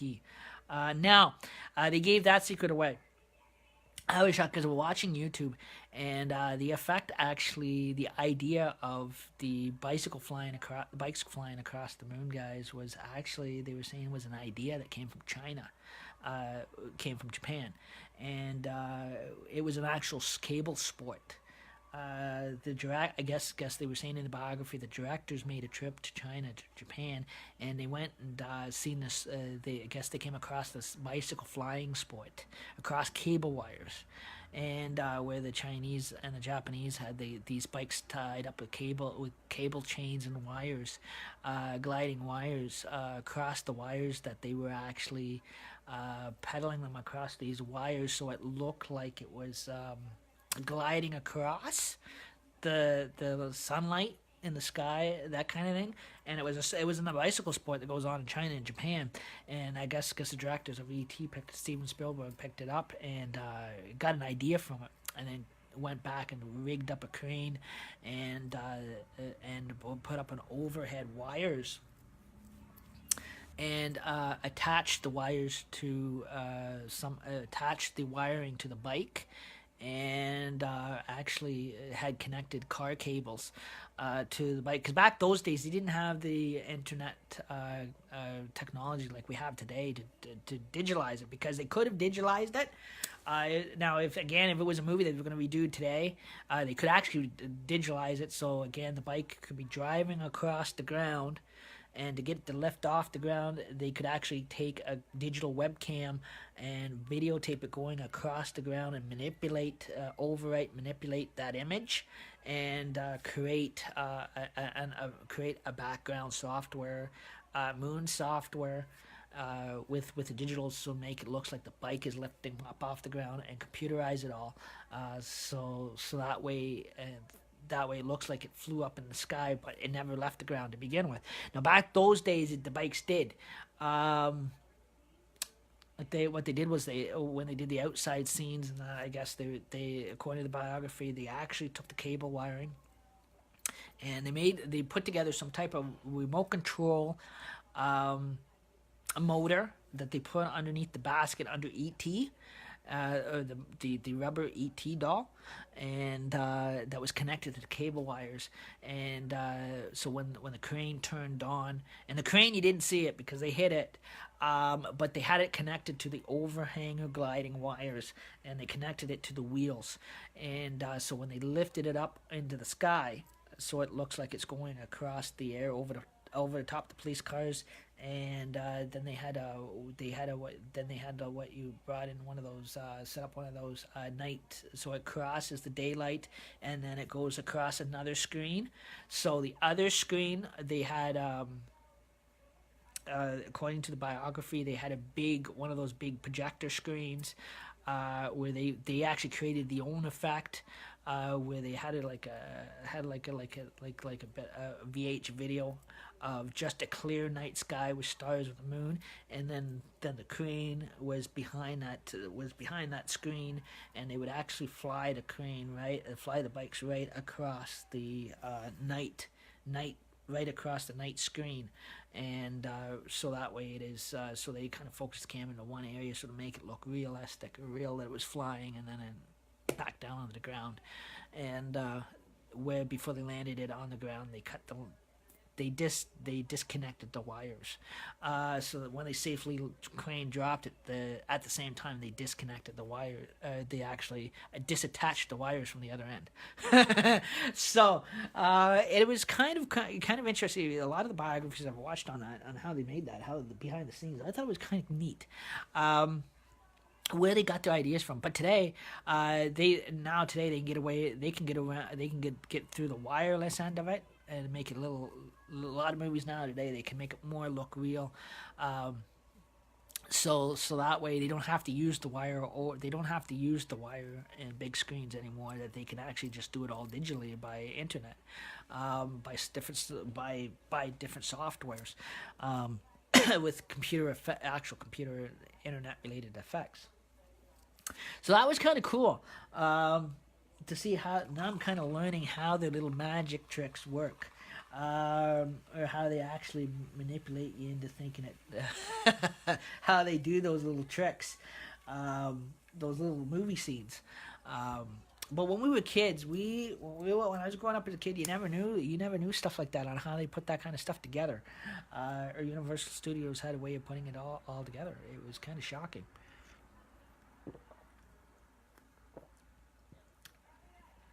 They were saying, I guess the work back those days would have been more complicated, for them to put it together than it would be today. That's why today it's so much cheaper for them to make movies nowadays, because they have the digital computer accessibility and programs that they can buy special effects softwares that creates the special effects, so they don't have to use any wires, they don't have to lift anybody up off the ground. Same with the Superman movies today. If they were to still carry them on or whatever, they with the newer digital effects and with the internet, they can actually rig that up no problem, without any cranes or wiring or cable wires. Again, back in the day when Christopher Reeve was the very first Superman, again they had to create their own special effects. So they had him in a harness and they had him on a crane that flew him across the stage.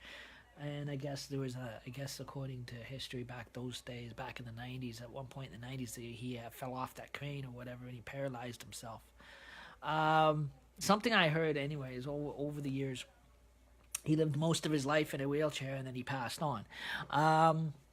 But so again, like I said, but because he's old school movie actor, he was also good to it. He was old school. He was too old school. Where he was brave enough to take allow them to connect him to cable wires and to a crane to fly him across the stage.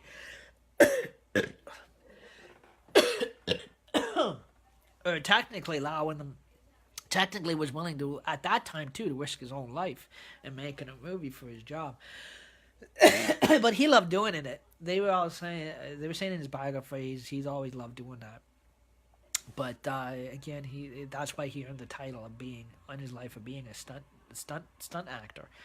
On top of that, because there's a lot of actors that will hire their own stunt actors, because a lot of actors won't do the stunts themselves. In a lot of movies, if you look at Harrison Ford movies,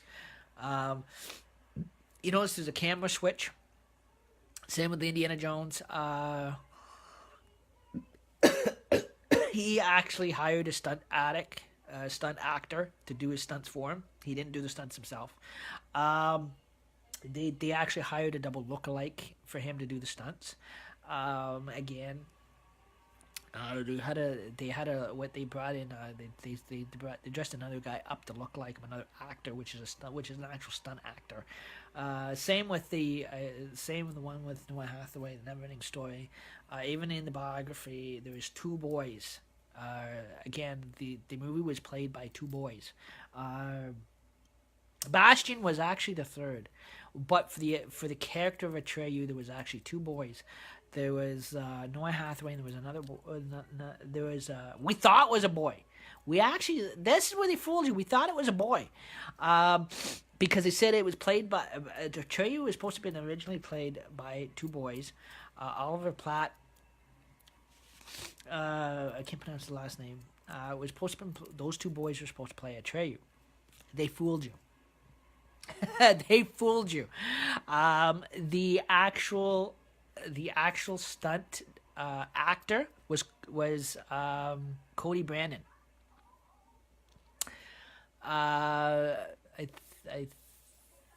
I think that is her. Is that her real name? Maybe that was just again. I forget what her real name is, a stage name. But the girl that played in the actress that played in Bates Motel, she played She played the stunt actress of Atreyu in the Neverending Story. Um, she was his basically she was his second was the third. Supposedly we thought was a boy. But they fooled you. We thought it was gonna be was a boy that played both parts. There was Bastian, and then there was Noah Hathaway, and then there was this other actress that they put in there. And we always thought it was a boy. It was a girl that played the role, did the stunts, end of it. Because according to the biography, I guess Noah Hathaway fell off when during the filming of the horse across the desert prairies or whatever, he fell off the horse and pulled his back out at 12 years of age doing the movie.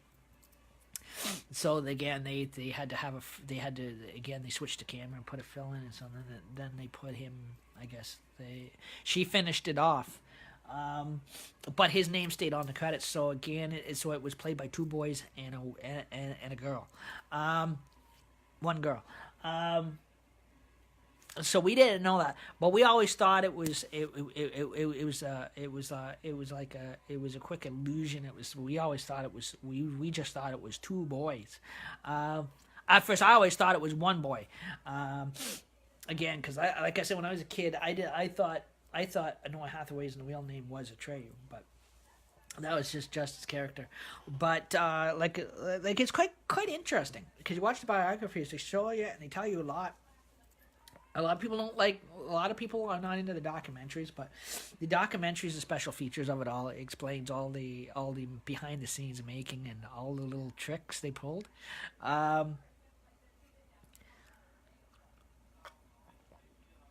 She also played in another older movie, Lights Out in Georgia, something like that. Or When the Lights Went Out in Georgia. Yeah, it was a western, some kind of a western where she played a miner that was a street miner, and she would actually hustle all these guys for rides, and they buy her beer in the bar.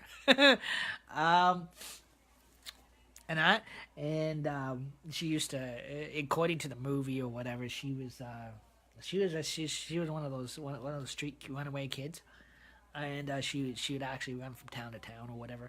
It was that movie I've never seen on DVD or Blu-ray, but I watched it on YouTube a couple times. It's a really good old movie. But I was surprised because I did not know that there was actually what you call a third party involved in that movie. I thought it was Noah Hathaway. When I was a kid, I always thought it was Noah Hathaway all the way through it. But no, there is on top of the bullies, there was when it came down to the Atreyu's role, they had a again, a bit of sense of humor coming out. I think they had a bit of a threesome going, or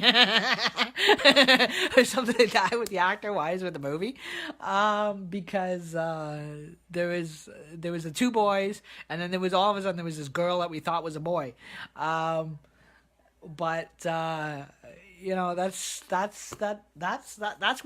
where Hollywood likes to trick you, because they make you think that is the same actor all the way through. Sometimes that's not always the case. Sometimes the character stays the same, but the actor, they change, like to change the actors around. Again, sometimes in Noah Hathaway's, I guess, case, he was growing. I was just watching his biography. I thought it was cool, but he was a cool actor. I always loved his acting, but again, he is. I guess there was times. I guess they were saying in the biography, the elevator lift underneath this swamp of madness or whatever they had under that they had connected. I guess some of the spokesmen didn't do it right or something like that. And there was a couple times when it was trying to pull the horse down. His leg almost got caught under the elevator lift, and almost pulled him under. I guess he said in his biography a couple times that it almost killed him. A couple times it came close to killing him because his leg got caught on the elevator shaft going down or whatever, the electronically part of it. But one of the movie actual directors had to pull him out of it. but with that movie, I guess when it was kind of shocking because I'd seen watched some of the biography. It was quite interesting to see how they had this three-way acting system going. Like they had Noah Hathaway, and then they had this other girl actor, and we always thought it was a boy. Because everybody says, oh, they said no, the second actor was a girl. I'm like, no, it's a boy. They said no, they said it was played by two boys and a girl, and Atreyu was.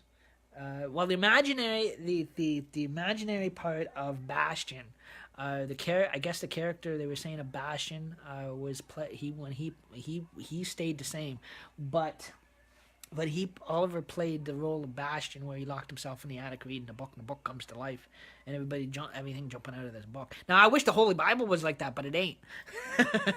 We'd have problems if it was.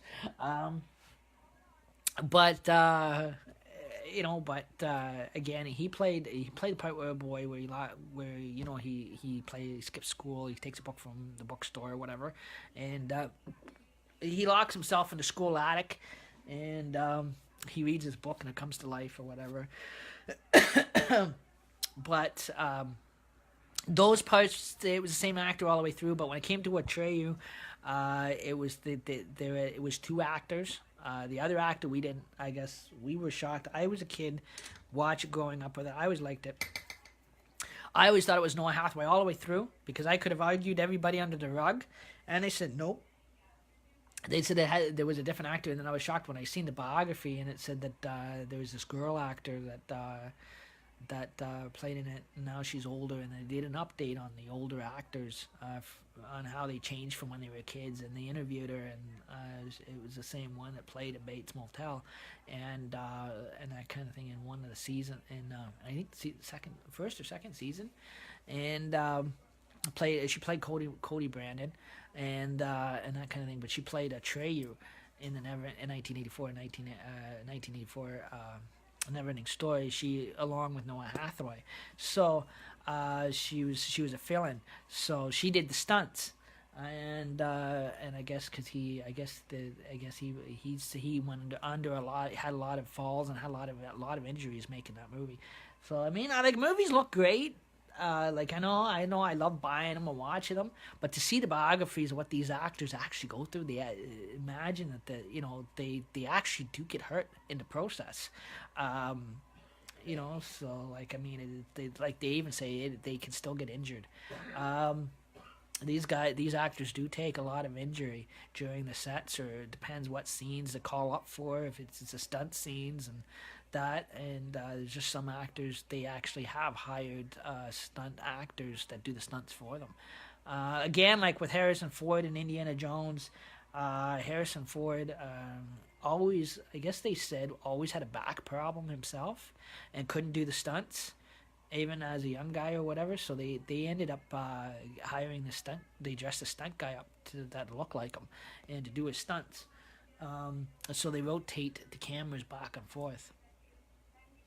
But there is some actors that are that do the stunts themselves, that stay the same all the way through. That actually does both the regular acting and does stunts as well. That does both. But then there is ones there that just can't do the both. There is ones that they just have. There's some actors that they'll just call that just does their name stay on the credit, and then there's the stunt actors. If they're stunt actors, their names don't go on the credits. It is just the main actor that they're slipping in on the camera to do their stunts for. There is if it is the same role or the same character they're playing, then it's the main actor that stays on the credits. I didn't know that. But I know I learned that kind of watching the biography of it all. I thought it was really cool on how they do it, how it's all set up. It is. They got that's what I have to say. They have a pretty cool setup. When it comes down to when they make those big production movies that entertain us, that we go and buy, and we love going by and watching. And that there's a lot of work that goes behind those things.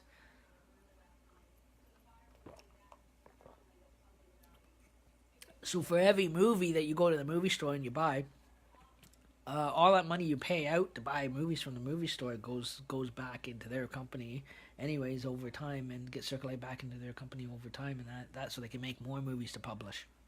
So the more movies they sell to sell to us people, movie fans, the movie industry every day is getting is getting richer. So they're making more and more. They're making double the amount, or triple the amount, or double times the amount to make another movie. So when every time you buy movies from the movie store, rent movies from the local video store, all that money that's taken into the video store or whatever, it goes back to the publishers, and the publishers continue to publish more and more movies. So it is a big circulating industry.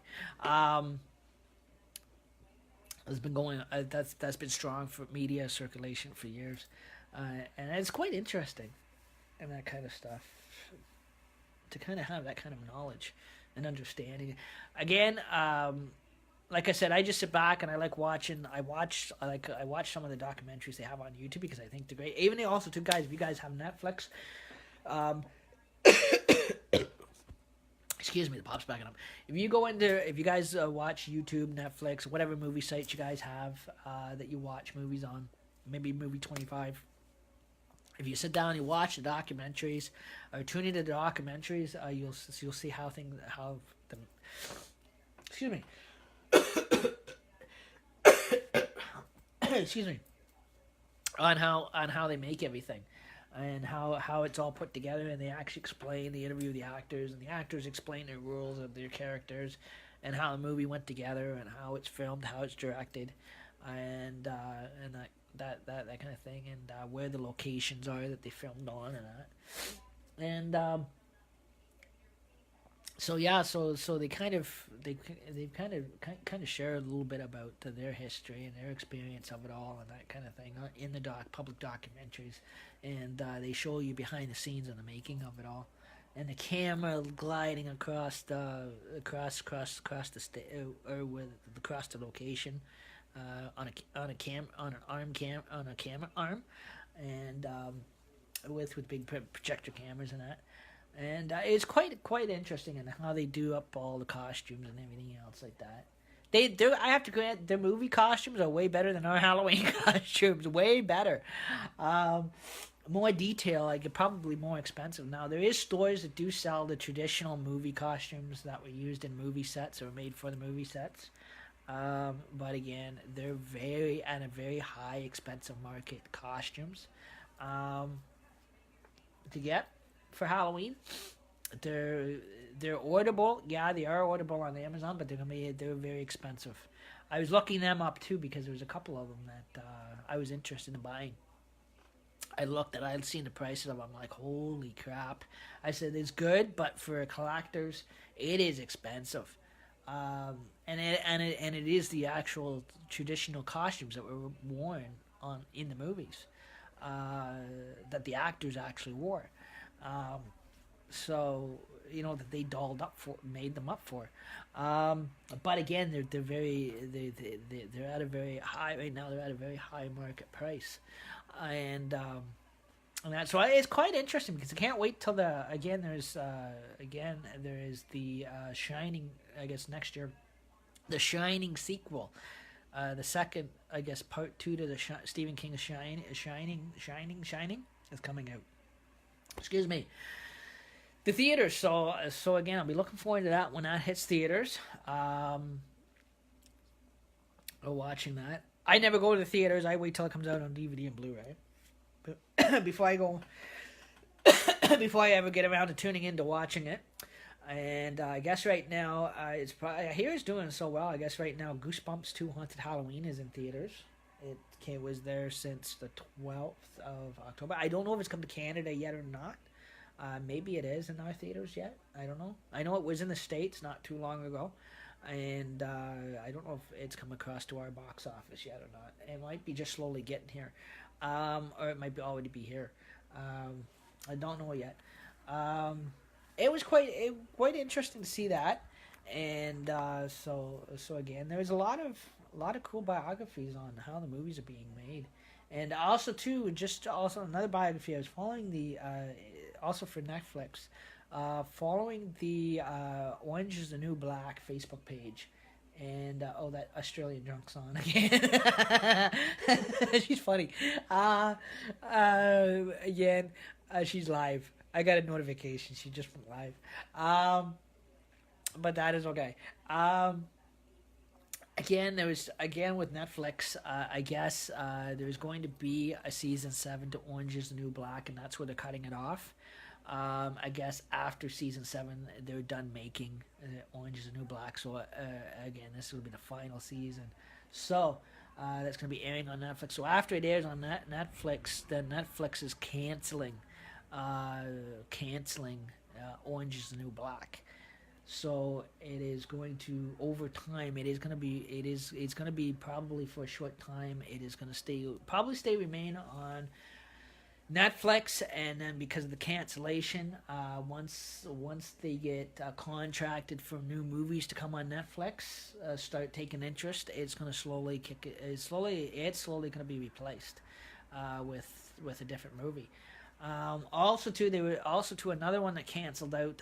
Anybody that's been following the comic book series of Marvel, I guess the actor and director Marvel himself canceled season 3 of the making of season 3 in generally. Nobody knows what reason for.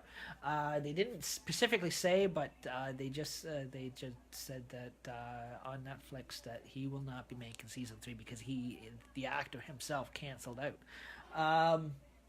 He must have had his reasons though to cancel the making of season 3 to that series. I don't know if they've specified what the reasons were yet, not or released that yet or not. But they just said he was backing out of the Netflix originals of Marvel, and that he's not interested or willing to do season 3 to finish off. So I guess they're gonna leave that sitting at season 2. So his season 3 show on Netflix has also been canceled.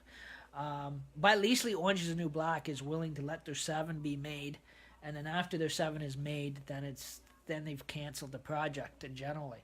So so that way it's gonna sit on Netflix, I guess, because they gotta fulfill. I guess the directors have to fulfill a contract or something like that with Netflix, so they have to wait till the contract runs out. So when Orange Is the New Black contract runs out, then I guess the Orange Is the New Black is going to disappear from Netflix and probably going to be replaced with another movie or another TV series. There is a new one that just started. It's called Sabrina. Anybody see that one yet? I just started watching that one. I thought it was really cool. It's way different than the TV shows. It's like an actual in a like a movie form. So again, I just watching bits of it here and there. And Haunting of Hill House is just on their first season. So again, they've only got one episode on there. Well, a couple of films on there for one season. So again, I haven't seen any more seasons yet. I think they may, because they're new. I think there'll be a while, and then they will have like a season 2 and 3 in that. Considering they don't cancel out. So far, there's only one season of that one. And I started watching. I got liking that one. If you're like into horror movie mysteries, I love that one. I got kind of hooked into that one. And there was, what was the other ones that I've been watching on there? Oh, there was a couple other good ones on there. There's a series of unfortunate events. Now they've so far there's only on there. There's only looks like there's 2 seasons, I think it looks like on there. 2 seasons so far for that one. So I again, just by the way, the second season ended. I have not yet. They've not talked. I guess they've not talked and introduced a 3rd season yet. They probably will, or probably I hope they don't do what all the other directors are doing, canceling out. That again, Netflix has got. It's weird because Netflix has had a lot of cancel outs. With they start off with these good seasons, and then after season two, it's like the directors kind of walk away from the project. Um, it is like they're quick to cancel everything. And again, I don't know what's with that. Because they start off getting so good, and then right when you're like, oh, there's gonna be a third season, boom, big notice on Netflix. Either Netflix or the directors or actors have canceled the project. um, but at least the Orange is the New Black is going to let their season 7 air because they've already are halfway through that season. But I guess when that's completed, there is not going to be no more Orange is the New Black. They're done for. They're done and finished. Done with complete. Done for. They're completed. So again, like I said, that's so again they have their final. So after their final, like they probably let it because they've probably got contracts with what you call directors and that kind of thing of Netflix and a media company, and they're going to probably let the contract run out, and then after the contract runs out, then you're going to eventually see it disappear off of Netflix, and they're going to replace it with another movie or another newer TV series, and that'll take its place. Now, a lot of the Ghostbusters, I don't know why, but they were also saying too that a lot of the Ghostbuster films on Netflix are slowly disappearing as well. Cartoons are still there, but the two main movies, uh, the Bill Murray movie, the one that Bill Murray was in, part one and two. It is for Halloween. It's partially there and then partially on there, and then it disappears and it comes on, it goes off. But I guess Ghostbusters is they're saying now is going to disappear from Netflix as well. I don't know why. I love that. Like I said, I'm a Ghostbuster fan. I love those movies, but too bad they couldn't let them sit on there forever. But they got to, like they said, they got to make room for other movies because they've only got so much like they said on their website, they only got so much limited space for movies, or so much gigabyte space that they can air movies on. So again, what they do is to save space. They air so many movies for so many months, or for a long period of time, and then those movies disappear, and then they're replaced with another set of movies, and then over time they'll disappear. Something new will come on.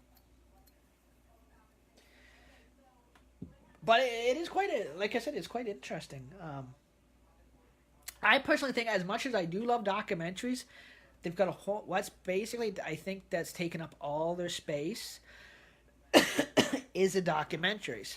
Uh, that I personally think needs to be. I think if anything, the documentaries, as much as they're good, people do love them. Is cut down on the amount of documentaries and or take away a lot of the documentaries, or cut down on the documentaries. Start pulling the documentaries off there, and then replacing the documentaries with movies instead of taking all the good movies off and replacing it with newer movies, or no, replacing it with another documentary.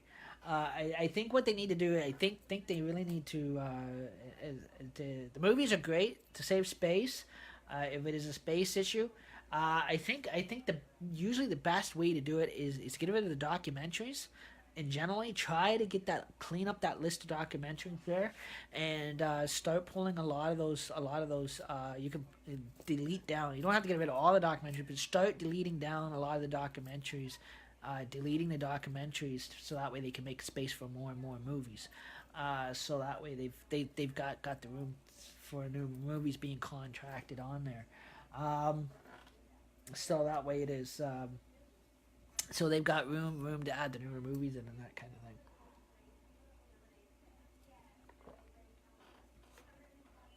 of thing. There's one documentary on there. I don't really need to follow it because I know it runs in my family. My grandfather, like I said, my grandfather for years was head of the Freemasons. World War One and World War Two vet, and for all these years they were a type of what do you call 'em? Elite secret society. Today they don't consider themselves to be a secret society, but at one time, guys, yes, they were always, and they will always be known, always carry that title, because some of their traditions are not public, but they have allowed, for years they would never allow it, would allow media cameras to go through the Freemason Lodge, and that kind of thing, or to be aired, or even through media, or pictures be exploited through media, newspapers. One time you would never ever see that with them, because they were there, but you didn't even know they even existed. They were always they were always an anonymous organization, for different reasons. But in some of the way the order operates, they did not ever wanted to be exploited, at any point in time by any media. But there's more and more documentaries appearing on YouTube, that's automatically appearing on YouTube and appearing on Netflix, called the documentary of Inside the Illuminati, or Behind the Scenes Illuminati, or Inside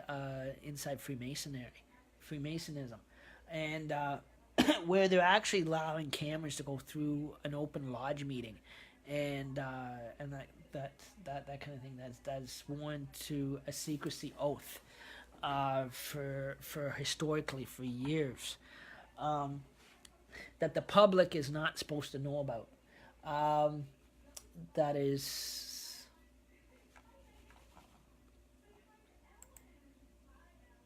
Oh, my computer went down.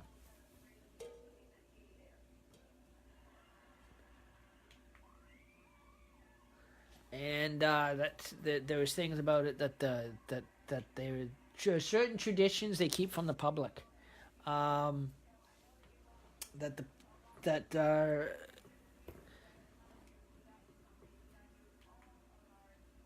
or it has to do with their enrollments and that kind of thing, that even the Orange Lodge does, that I cannot share. But I even swore that oath too in the Orange Lodge. But even when I took a leave of absence. But that's what I said. There's things in their traditions, historical traditions, or there's certain enrollments traditions and what they call levels or degrees. It can't be shared.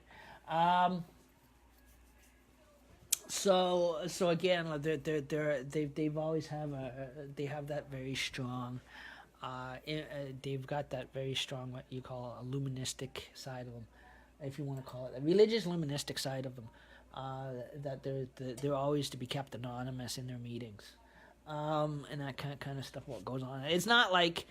Their meetings is not like belonging to, being a member of the Legion and sitting in a Legion meeting. The Masonry meetings are totally different, and very religious standards, and rules and bylaws, and very kept to a secrecyism, that you can't talk, that you can't share what entitles degrees, but what goes on in them. Basically, that's all I can share of my experience of it, anyways. Of the on the orange end of it, anyways. Like I said, the Orange Lodge is not quite Freemason, but it is of the same persuasion. It has the same connections to the Freemasons. So it is to be so a lot of the Orangemen that actually go through the Orange Order, actually works the way through can work the way through the Orange Order, through the Royal Black Order, and then up to the Freemasons. So automatically doors will open in Freemasonism for them by the time they're done the Orange. If they live long enough with what's going on over in Ireland. So I mean that's if they don't get shipped over there before they get to the to the Red Cross and Crown, or before they make it up to the gates of the Knights, the Order of the Knights Templar, of the Freemasons, before they get that high.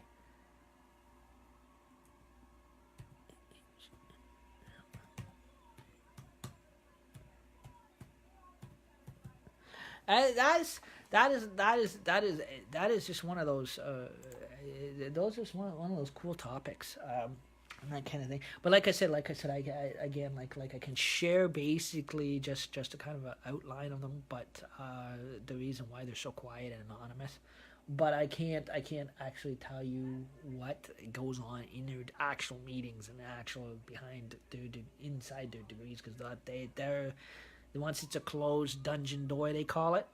It is the candidate is chained in, not physically, but spiritually is chained in to the order, and keeps going deeper and deeper and deeper. So, but they did say, if you guys watch Inside the Freemasons, documentary on Netflix, right when they get to the door, to the what you call the Knights Templar dungeon door, before the candidate, they'll just show them taking the candidate, calling the candidate out of the waiting room and up the stairs to the door. When the cameras get to the door, they close the door and they say that the cameras cannot go any further, due to a secrecy order of bylaw, because the candidate is spiritually chained in the Knights Order dungeon of the Freemasons, Knights Templar of the Freemasons. So that becomes a closed lock door for a reason. So again, because there's two things that they'll put the candidate through, through his enrollment his enrollment, because it's a men's group, so it is in the men's order. So again, there's things that they will not, the camera couldn't even show you on film, and that they even say it on Netflix if you ever follow that. So basically, they just show you the kind of the outline, like their outside life, and before they become part of the order. That's why I said there is. That's why I said I was kind of surprised, because when I was again, like I said, there's. I'm surprised they're even allowing that to actually be people go through with a camera like that to film that. And I can only share my opinions of it. Not a bad opinion of it, anyways. Like I said, my grandfather was ahead of the thing for years. But again, there's just some things in it that they don't want. When they wouldn't let the cameras go past a certain point, because of the very deep secrecy of the organization and how top secret it really is. So it is. My Facebook went out there for a minute, but yeah. So that's when I said that there's, again, it is very, very quite interesting history to it, and historical history to it, anyways. But who's saying hi to me here? Somebody said hi to me. Oh, hi, Clarence. How you doing? So yeah, so like I said, I can't say what goes on in any of their meetings, but I know, because I went through it in the Orange, when I went through the Orange Lodge. I went through it. So that's what I said. So again, it is, so if you really look at the history of the Orange Order, it is a Freemason organization. Part of the Freemason community. A lot of people don't see it as that, but if you go back to the time, and I can share this about history. If you go back to the time of King William, the very first King William, Prince of Orange, he was he was the one that was the first founder of the Orange Order in 18 I think back before 1812, when he ruled over the UK, over England, and before he was the founder of the Orange Order, he was originally Catholic, not Protestant. He converted a lot of Catholic people, turned a lot of Catholic people against the Catholic Church, because he rebelled against the Pope, and back those days he actually formed a loyalist order to stand up against the Catholic Church. Which went to the Bishop of Canterbury back those days. And you were looking at back in the 1812 war days, a lot of evil things he did, and there was a lot of what you call hatred towards the Catholic Church back those days, which started a religious revolution. And today it is getting a lot better, but again, in some parts of the world, it still goes on, like in Northern Ireland. Not as bad as it used to, but it is, again, it's starting to calm down and that kind of thing. Like even back to the 80s, where, back to the 80s and the 90s with the Irish Republican Army of Ireland, southern, northern, western Ireland, which was the Irish Republicans was labeled, and the Irish Republicans at one time were actually accused of being alienistic over Ireland and being terrorizing. Actually, was labeled as being a terrorist organization that terrorized Ireland for decades and generations, and that you had the orange and the green Loyalist March. But that was over history. That was 100 years ago, and so there was over history. If you ever took history in school or whatever and that kind of stuff, it's on all the history books, and that kind of stuff as well. So. So there's a little bit of history, but the guy himself, he was back those days. He started out. He was the actual at the same time during the same time generation of the same time of that revolution. He was the first king of the UK, and he was also back those days. He was a Freemason. King William was actually of Orange was a Knights Templar. They even said that they did the research. They even said that the reason why the Orange Lodge is considered a Freemason organization is because of the practice and the traditions they have. That is part of the Freemason community. So again, because King William, Prince of Orange, was a Freemason. Back those days, a lot of those guys were. All those royalist leaders, royalists, and that every generation of the royal families, everything from generation to generation, was all Freemasonry for years. Somewhat today, but not as much probably. But back those days, it was big war movement. Everything from him to King James of Scotland. I mean, it was. Now, there's another dude. That's a dude. A lot of people, there was a guy that was a very terrible racist dude right there, the guy that wrote the King James Bible. Again, he was another leadership. He was, if you read his biography, I read his biography. Anybody who's a history nut? Again, any church that claims to follow the King James Bible, they don't realize that they're actually following the devil himself, because King James, according to history, if you even read his biography, the same guy that supposedly wrote the King James Bible, reason again why it was sacred is because it was done by the Freemasons. Did the Free Bible, because King James to himself was a Freemason, but because he ruled over Scotland for years, for generations. There was a lot of evil things that he did to people back in his time, because back in those days, it's the way the laws were. You go back according to history.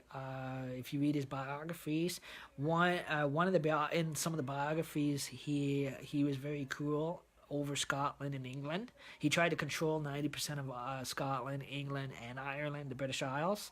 And then he went down through the United States and some of the things he did with the Salem witch trials, and where the fact that he accused people of being witches, and he used to hang and burn them alive back in the 1800s. Again, he was another evil royalist, but that proclaimed to be a prophet of Christ. So again, by writing the King James Bible, but on top of that, he wrote a book on demonology, and a lot of people didn't ever realize that. Or I study that far in. So a lot of Baptist churches says, yeah, we don't read nothing but the King James Bible is the Word of God. Guess what? They're believing a lie from the pit of hell. Because the guy himself, King James, was labeled as being the devil himself. There was nothing godly about the man. Again, it is, today every church can read whatever they want and follow any Bible they want. I'm not saying they can't follow any Bible they want, but again, the guy that they do profess to follow was very evil. A lot of people thought that King William, Prince of Orange, was really evil because of some of the things he did to a lot of Catholic people over history. Well, King James was one of the next worst Hitlers that ever ruled the world. Was just as bad before the time of Hitler. Generations before World War One, World War Two. Before the Nazis and the time of Hitler era. So all these guys over history were totally cruel people. They were not like your everyday Christian people that maybe be like today. Back those days, they were evil. There was evil things they did to people because they were accusing people of being demonly possessed. They were accusing people of being because they came from because they tried immigrating from Mexico, or because they were Spanish speaking, or they spoke a different language, or the skin was a different color. They were accused of witchcraft, and King James did a lot of evil stuff to people, and also which carried on to the order of the KKK. So which is over generation to generation. So again, there was a lot of those secret evil societies that they call them, did a lot of evil things to people, and that over the past history. If you ever read the history books, just showing an outline and that kind of thing. I like doing a lot of history study and that kind of thing. Reading the history books because now I go back and I see what they're talking about. I couldn't really understand it when I was growing up as a kid, or even when I was in school. That's why I've never got an A+ on anything or science and anything. But like I said, there was a lot of cruel things that these groups did to people. For no reasons whatsoever, and a lot of racist things they did. That was very back those days. But yeah, because the fact the world was at war, it was different. Same when he went through the '60s, and a lot of the religious wars carried on through the '60s and that kind of stuff. So again, there was a lot of hate that went on. If you actually read our everyday Canadian history and American history. But again, back to the relation of King James himself. King James, the man that supposedly was a prophet of Christ, or is supposed to be the main Bible publisher of the King James Bible, the Baptists are all claiming that they follow. And because the Baptists, the Southern, that they're true Southern Baptists if they don't follow no other Bible but the King James Bible, and they swear it to be the Word of God. It is technically, that's where you guys are fooled, because some of the evil things that King James did, or King William's, Prince of Orange, did back in those times and decades, there is a lot of, according to history, there was a lot of evil that went on, that these guys, or a lot of torture these guys did, and a lot of massacres or slaughters these guys did. On top of it, also a king that slaughtered his own men, his own troops, were Orange troops or whatever, going to the Battle of Boyne, turned on his own men, on top of led his own men into a slaughter. That's what I see. You read a lot of those histories. They do carry a bad history that for years that put a bad mark name to them. Like today, yes, I can see that a lot of today is all about, a lot of those groups now are totally all about charity, but they do a lot more for charity now, which is good. But they're not, again, they've changed. They're not as the way, or the groups here in Canada are not as way they used to be. But because of the fact that their leadership, or their history over the last 100 decades, has put a bad mark to their name. So again, it is left what they call a lot of even if you were to sit down, even a psychic will actually sit there, and I'm surprised they even tell you this. A psychic could actually sit there and tell you that that they've left a generational curse. Means generational curse means it's been carried on from generation to generation. A lot of people believe that if it is if you know you've had relatives from you ancestries that were involved even back from the war times, it is a thing if it runs in your family. They're not like the way they used to be today. Like they're not today as they were back those days. But those days too, they're afraid that over time can come back. With the way things are going on in the media, you see signs of it all every day. You know, it is like you see an outburst of hate all across Facebook. You see it every day now since now there's Facebook. You're starting to see the Confederacies raise their flag again. I'm not saying it's a bad flag, but some of the things that went on behind that flag, like the links, like the Nazis, like the Nazi flag or the Nazi KKKs that were connected to that flag. You know, have put a bad mark to that flag. But today it's probably not as bad today. You know, is like in this today generation, some of the people that may be still around, maybe not as bad, but some of them are getting bad.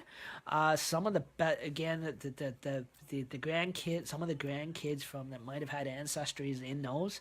I'm not like that. I'm not in any way like that. But if you look at the States, some of these grandkids, ancestry grandkids are slashing out at people that are different. It was pretty bad because a couple months ago, there was a Jewish synagogue in the States, in the southern states, that they actually had to smuggle. And this happened just in the last 2 years. They actually had to smuggle their congregation out the back, out to the basement, out the back door, and to put them on buses to bust them out of the church because there was a riot Confederacy KKK riot out the front of the church. And that kind of thing. It was in the media and that kind of stuff. I seen that come across Facebook. I literally almost had a heart attack that this would happen in this generation with all our laws today we have, even through the States, with all the racism bylaws that we have today and that kind of thing. To think that this could still go, that that history is going to repeat itself, or signs that history is going to repeat itself over years. But you know, it is quite shocked to see that, because we thought, well, you know, that's history, that happened years ago. There's no way it's gonna happen in this generation, or it's never gonna happen again. But you know, you can never say never, because it is even you see some of the news reports, or you see some of the in the media, it is bad to the point that history is starting to repeat itself. Like Toronto, Ontario had a G1 summit. I know, because I travel. I don't like those things, but at that time, my wife and I was just moving to Wyerton here, and by Greyhound, and the Greyhound buses had to reroute, and we literally missed our bus because they didn't tell us they were rerouting the buses. We're standing on platform 9, waiting for not 9 3/4, 9. There was no 1/ or other 3.5 numbers on platform 9. And we were waiting for our bus to pull in, and our bus was rerouted before we could get on it. So they had to actually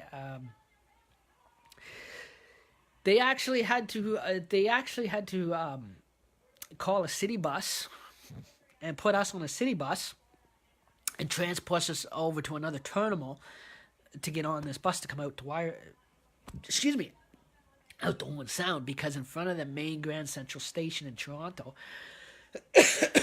on Yonge and Dundas Street, there was a big riot. There was a big racist protest riot that broke out, and I guess they were doing stupid stuff, like they were blowing cars up, like gasoline, blowing up police cars, everything, right, and flipping them over in the middle of the road. So they had to bus all the passengers that was traveling out of Peterborough, that were traveling to different destinations. They had to move us from one station, downtown Toronto station, over to another Greyhound terminal, so we could get on our bus safely without being caught in the middle of a summit. Um, it was really bad that year. That was about what was 2000. Well, this was 2010, 2011. Well, yeah, about 2011 because it was already 2011 when we boarded out this way, and that kind of thing, and we had to see all that coming up this way, and it was sick to see. It was a bunch of teenagers. It was the drums were going, everything. It was terrible, terrible. Um, and it was funny because back in 2011, it hit the media too. It hit all of the Toronto newspapers. I remember seeing that there. It was very loud and very disturbing to see. Um, it was not pretty.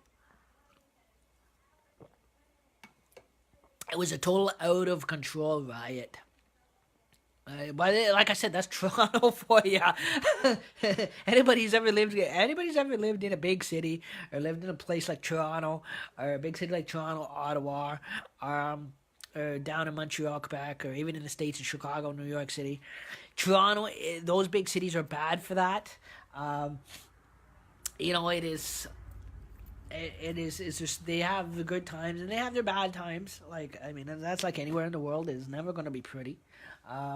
But yeah, so that is so again. Those like I said, so that kind of relates over what's happened over time of history. Yeah, you could say I sit there and watch too many movies, but you don't need to watch movies. Just go downtown Toronto or go downtown Ottawa or downtown Peterborough. You just watch it live. Um, Free entertainment too. No, just kidding.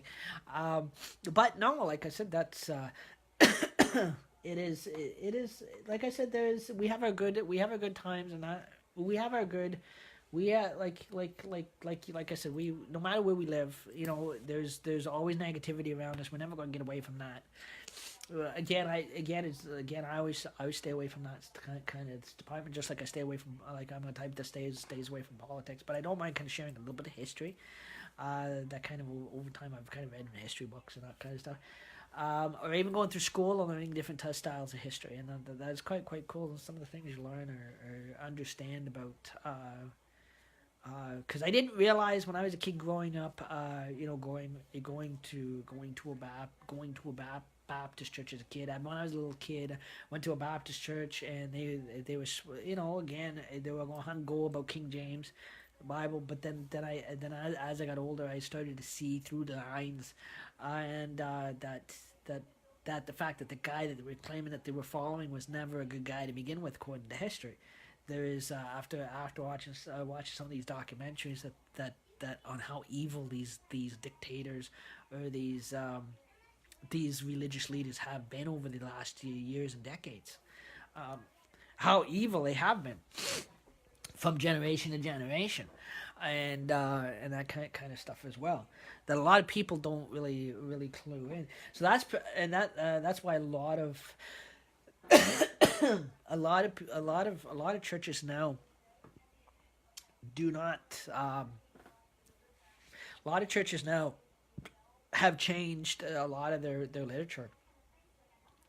They weren't made to, um, because if they know the true history about behind the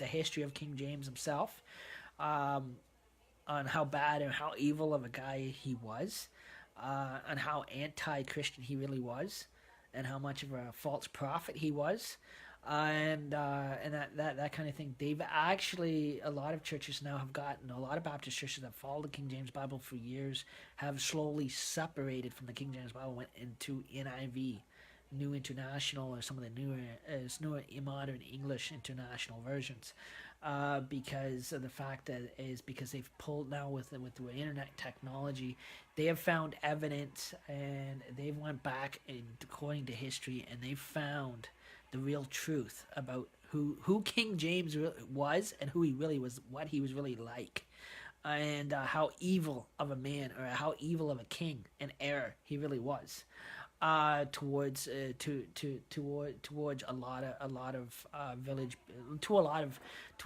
his or claim to be his followers, and the people have learned that over the time in the histories was the real in the outline of it all when he was judging and persecuting people, accusing them of being witches or being a witchcraft. They found out the real witch behind everything was King James himself. Or the real anti-Christian or the real devil himself was King James. The history has actually proved that.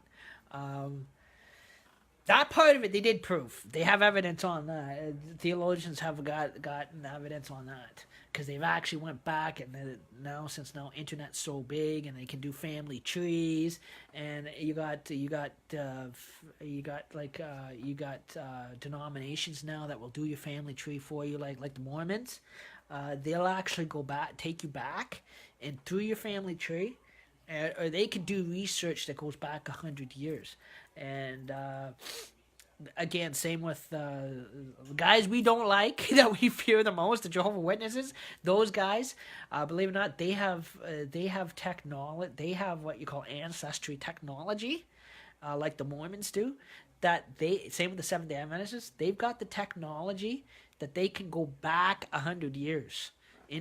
Go back and research 100 years now because technology is so high enough. They can go back now 1,000 years, and they can even go way back to the time of King James himself, back to the time of King William, Prince of Orange, and they can actually see who your last name relates to, or which one of these religious evil leaders you could have been or might have been related to at one point, or your family and ancestry could be a relation to or not be relation to, or it could go back so many years.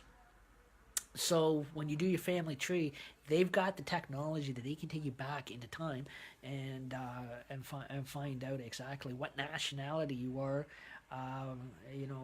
where you come, where your first family were first descended from, your actual family last name, who they're all related to, and how far back you go. And what scares me the most is the fact that there was a guy with the same name as me. He's probably dead and gone now, but there was a guy lived 100 years ago in the pioneer days that had the same name and a namesake as I have today. They think that might have been part of my ancestry. It goes way back 100 years, almost to the pioneer days, and he had the same name as I have today. His actual name was actually Timothy Scott as well, but it was Sir Timothy Scott, because the fact that he carried a Sir name on top of it, because the fact the pioneer days or whatever, they would have descended from Scotland or England, or he would have been over in Ireland or England, so but it would have been spelt differently. But it carries the name that my parents gave me when I was born relates to this pioneer dude that lived 100 years ago. Technically the guy would be dead now, but it is quite interesting. Like I said in the Hunter's Cabin series, that historically, if you look back far enough, names were relevant then as they are today. So the names we have today, they would have had back then too, as well.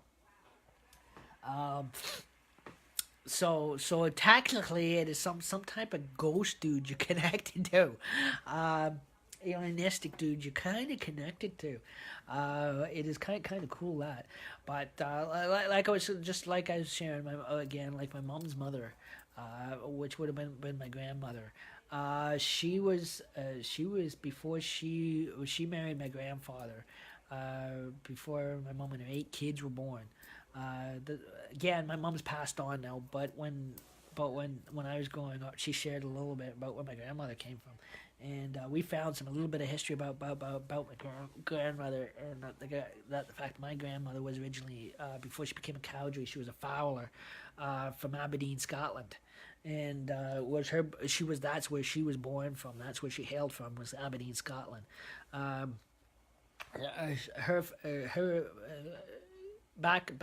She was heir to a lot of what you call a lot of Scotch clans. There was the Fowler clan, and then she was also related to the Gordon of Huntly clan. Toad. So And so again, and also too, she used to also share. She used to share all the histories of all the kings that ever aired over all of Scotland. She used to know all that. She used to know all the history about King James. She knew all the bad history, the good and bad history about him. She every king that ever sat on the throne from England all the way through Scotland, like King Arthur. Um, these guys did actually air at one time. They were real people at one time, before the movie technology came out. But they would have been different in reality than they are in the movies. In the movies, they're just actors reacting everything. But back in the reality of it, their air and their attitude was totally different. Their influence on the world and how evil and how powerful some of those leaders were compared to today. Um, we're quite different than it is today. Um, so again, like if you look at our royal sovereign today, with the royal family of England, is over that royalties over Canada, that they were the greatest era that ever sat in on the throne. I have to grant that again they've changed this generation. Again, being airing over these different countries today. We're back 100 years ago. The era of King James himself, or King. These religious leaders back 100 years ago were so evil. They let us nothing into war after war. From generation to generation. Every time every time we fought for freedom, these religious idiots would always start another war. Never fails. You know, they didn't know when to quit. They couldn't take no for an answer. Um, but again, so that's why I'm so glad today we have the freedom we have, and our veterans, they fought for our freedom so we could be free today from all that. But today, if you look at today, there's still some countries today that is that are still in a hot bubble, with what you call war departments and that kind of stuff. Um, that is slowly trying to change, but over time will change. But we don't know when, but that's what I've said. So I'm glad we've got the freedom we have, but we take it for. Some people say we take it for too much of it granted. Um, but those are just sharing a little bit of high school history. I should have got an A+ in. Um, in a school, but I wasn't this smart when I was in school, guys. I wasn't. um, but again, ever since we came into what you call an internet era, or a generation, there's a lot of biographies. After sitting back, just watching a few documentaries, you learn a lot. Um, yeah, some of them can be twisted. Some people believe that some of them can be twisted and not be telling the entire truth of it all. Same with the history books. Some of it they say is not 100% relevant, but like I said, it is quite interesting if you're into studying, just for a hobby, some of the history, like I am, and that kind of thing. Like I said. So again, like I said, it's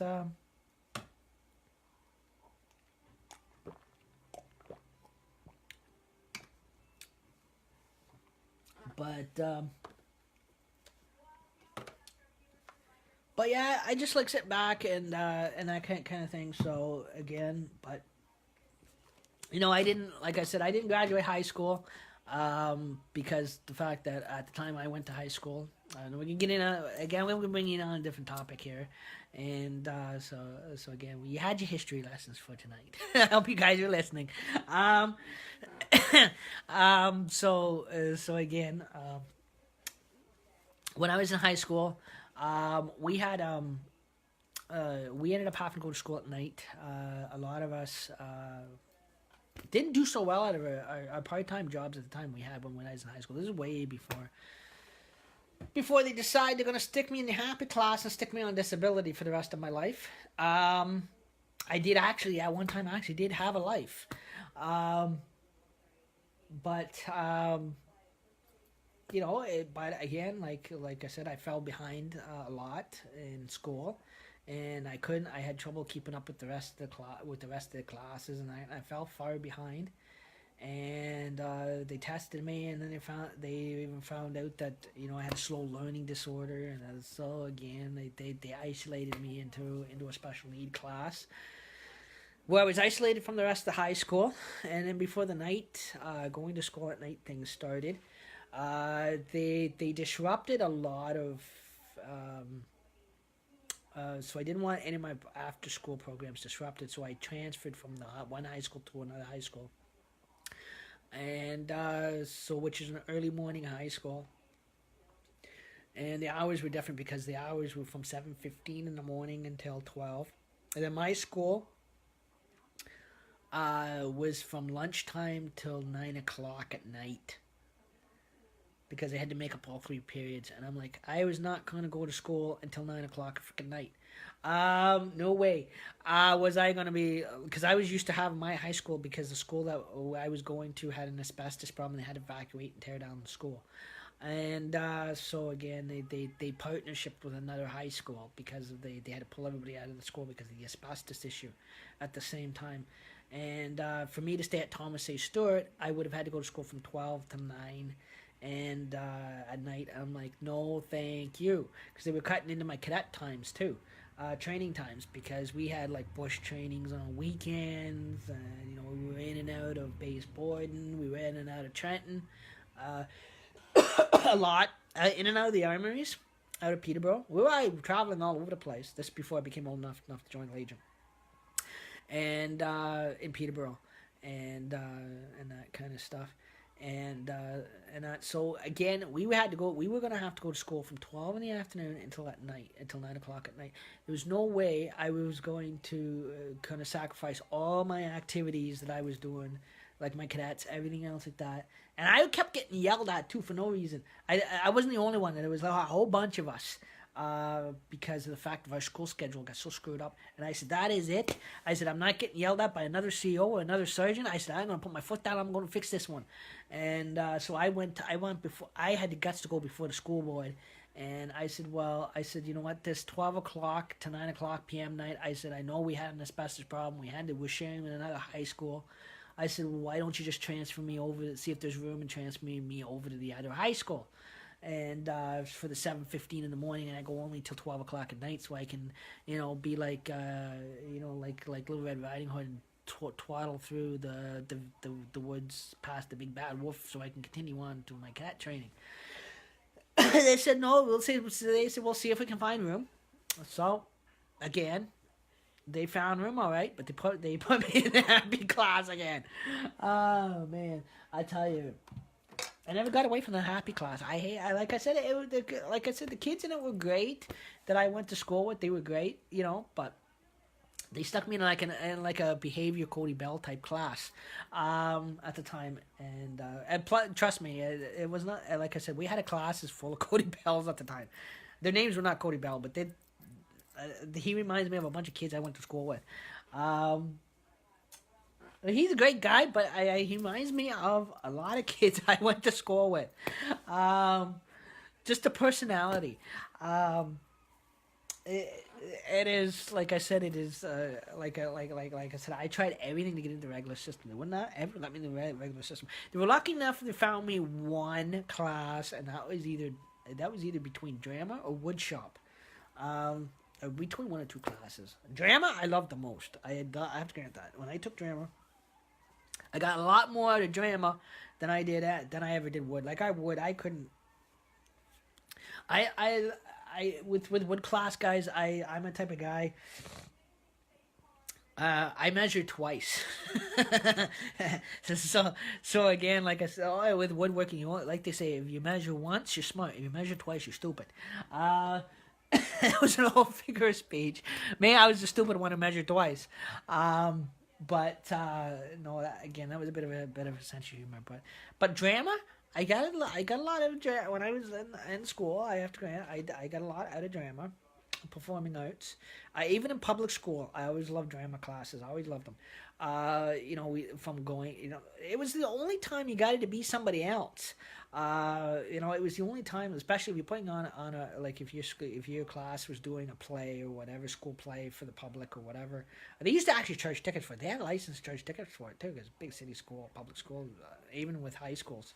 Um, there was a lot of those productions I liked, and there was some of them they were kind of puny and Mickey Mouse-ish at first, but then my second year of high school, man, they started getting good because they started getting into the big time production thingies.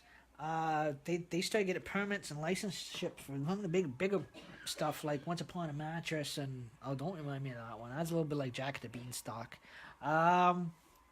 That was one of the most embarrassing ones. Oh, and then there was the other one. What was the other one that we did? Oh, a couple of them. Like Grandma got run over by a reindeer. I did not like the fact that I was the kind of the reindeer's ass. It was a costume. I tried the role of Santa Claus. They had to get somebody else because I just was too short, not chubby enough. But again, I also tried for the role of Grandma too. But still, they would not accept me to play Grandma. I couldn't play Grandma in that drama class. They wanted a girl to play Grandma. So somebody got the role of Grandma, but all I got was it was a reindeer costume because you had somebody in the front and in the front of the costume, and then it was one of those costumes that went over your head, and you gotta have two people in the costume, and unfortunately, what kind of threw me off is because our teacher was the reindeer's head. I tried talking him into trading spaces, but he wouldn't do it. So again, he got the front end of the reindeer. I ended up being the reindeer's ass. It was not too comfortable in this costume. For Grandma. Now that was Grandma ran over by a reindeer. Now that was the most embarrassing one. That was a school production. I remember we doing it. It was funny. Those were funny times. Now I'm gonna share. This is gonna be funniest. Then the other one we did a musical called I Need a Vacation. Oh man, that is a hoot. A lot of rules, guys. There was a lot of rules. A lot of people were going for. When that one rolled around, that was a big set. That one we loved that one. That was a bit the high school. The public that was about grade 8 when I hit grade 8, almost grade 9. Drawed a lot of people in that one. It is about a family. They end up on a game show, and it's one of those. It's one of those vacation stories, and they travel to the Grand Canyon in Arizona. Well, again, we were just acting. So there was a lot of different roles. Like I said, there was a lot of different roles. I think I was out of all these productions when I was in school that I was a part of in drama class. I think I made a total asshole of myself out of every single one. Generally, that's probably why I never never ever tried auditioning to be a movie star. I went as far as college to carry on. I could have, I should have, if I had been smart and not let the school push me around the way I did, but I did. But again, it could have opened a lot of doors, and I didn't realize at the time it would have opened. I wasn't thinking that smartly as a kid. But again, some of the productions we did, what was it? I need a vacation. I played 2 parts in that one. I played Baby Bobby Joe. He's a 3-year-old. Bobby Joe is in the story is technically is a 10-year-old child that is dragged along on a family vacation, and that's the family wins this trip across the Grand Canyon, and he does everything to piss his father off. Um, he's an annoying little child in the back. One of those children when you go on a family vacation that's always whining about something or for something. According to the story, now that is a according to the story. Now I played that part. I played it so well too. And then there was a mocking, crying scene, because the idea is the fact that Bobby Joe has to go to the bathroom, and I was did not know enough to go to the bathroom before he leaves the house. So the family drags the kids all over. These kids, like there was a brother, there's a sister, right, in the back, and the sister's telling the little brother to shut the hell up, and mocking a little bit of a fist fight in the back. So it was kind of it was a cardboard box kind of thing set up, or a wooden thing on wheel, or kind of wooden thing on wheels that you bring across the stage, and it was so funny, and it was part of the scene where Bobby Joe is stubborn, and the parents get halfway across apparently halfway across the states, according to the production, and it's an actual school play, and the kid is whining because he's got to go to use the washroom, and he can't because the car they're already in process of vacation, and he's pissing the father off, and the father doesn't want to pull over, and the father turns around and says, "Don't make me pull this car over, or I'll pull his car over," and part of the lines, and it's quite funny. And that kind of thing. I remember that script. I used to have it written out. I used to have the whole entire play script written out. And then then the fact that they also get to go to also there's a baseball scene, and then I also played the bat boy where the guy drags out all the baseball. He's part of the guy on the ball field, the dummy that pulls out all the bag of baseball bats and balls. For the baseball players, and there was a baseball, the baseball player scene of the production, and then there was what was it? There was there was a lot of scenes. Also, too, there was the Las Vegas scene. Oh man, somebody I almost got the Las Vegas scene role, but.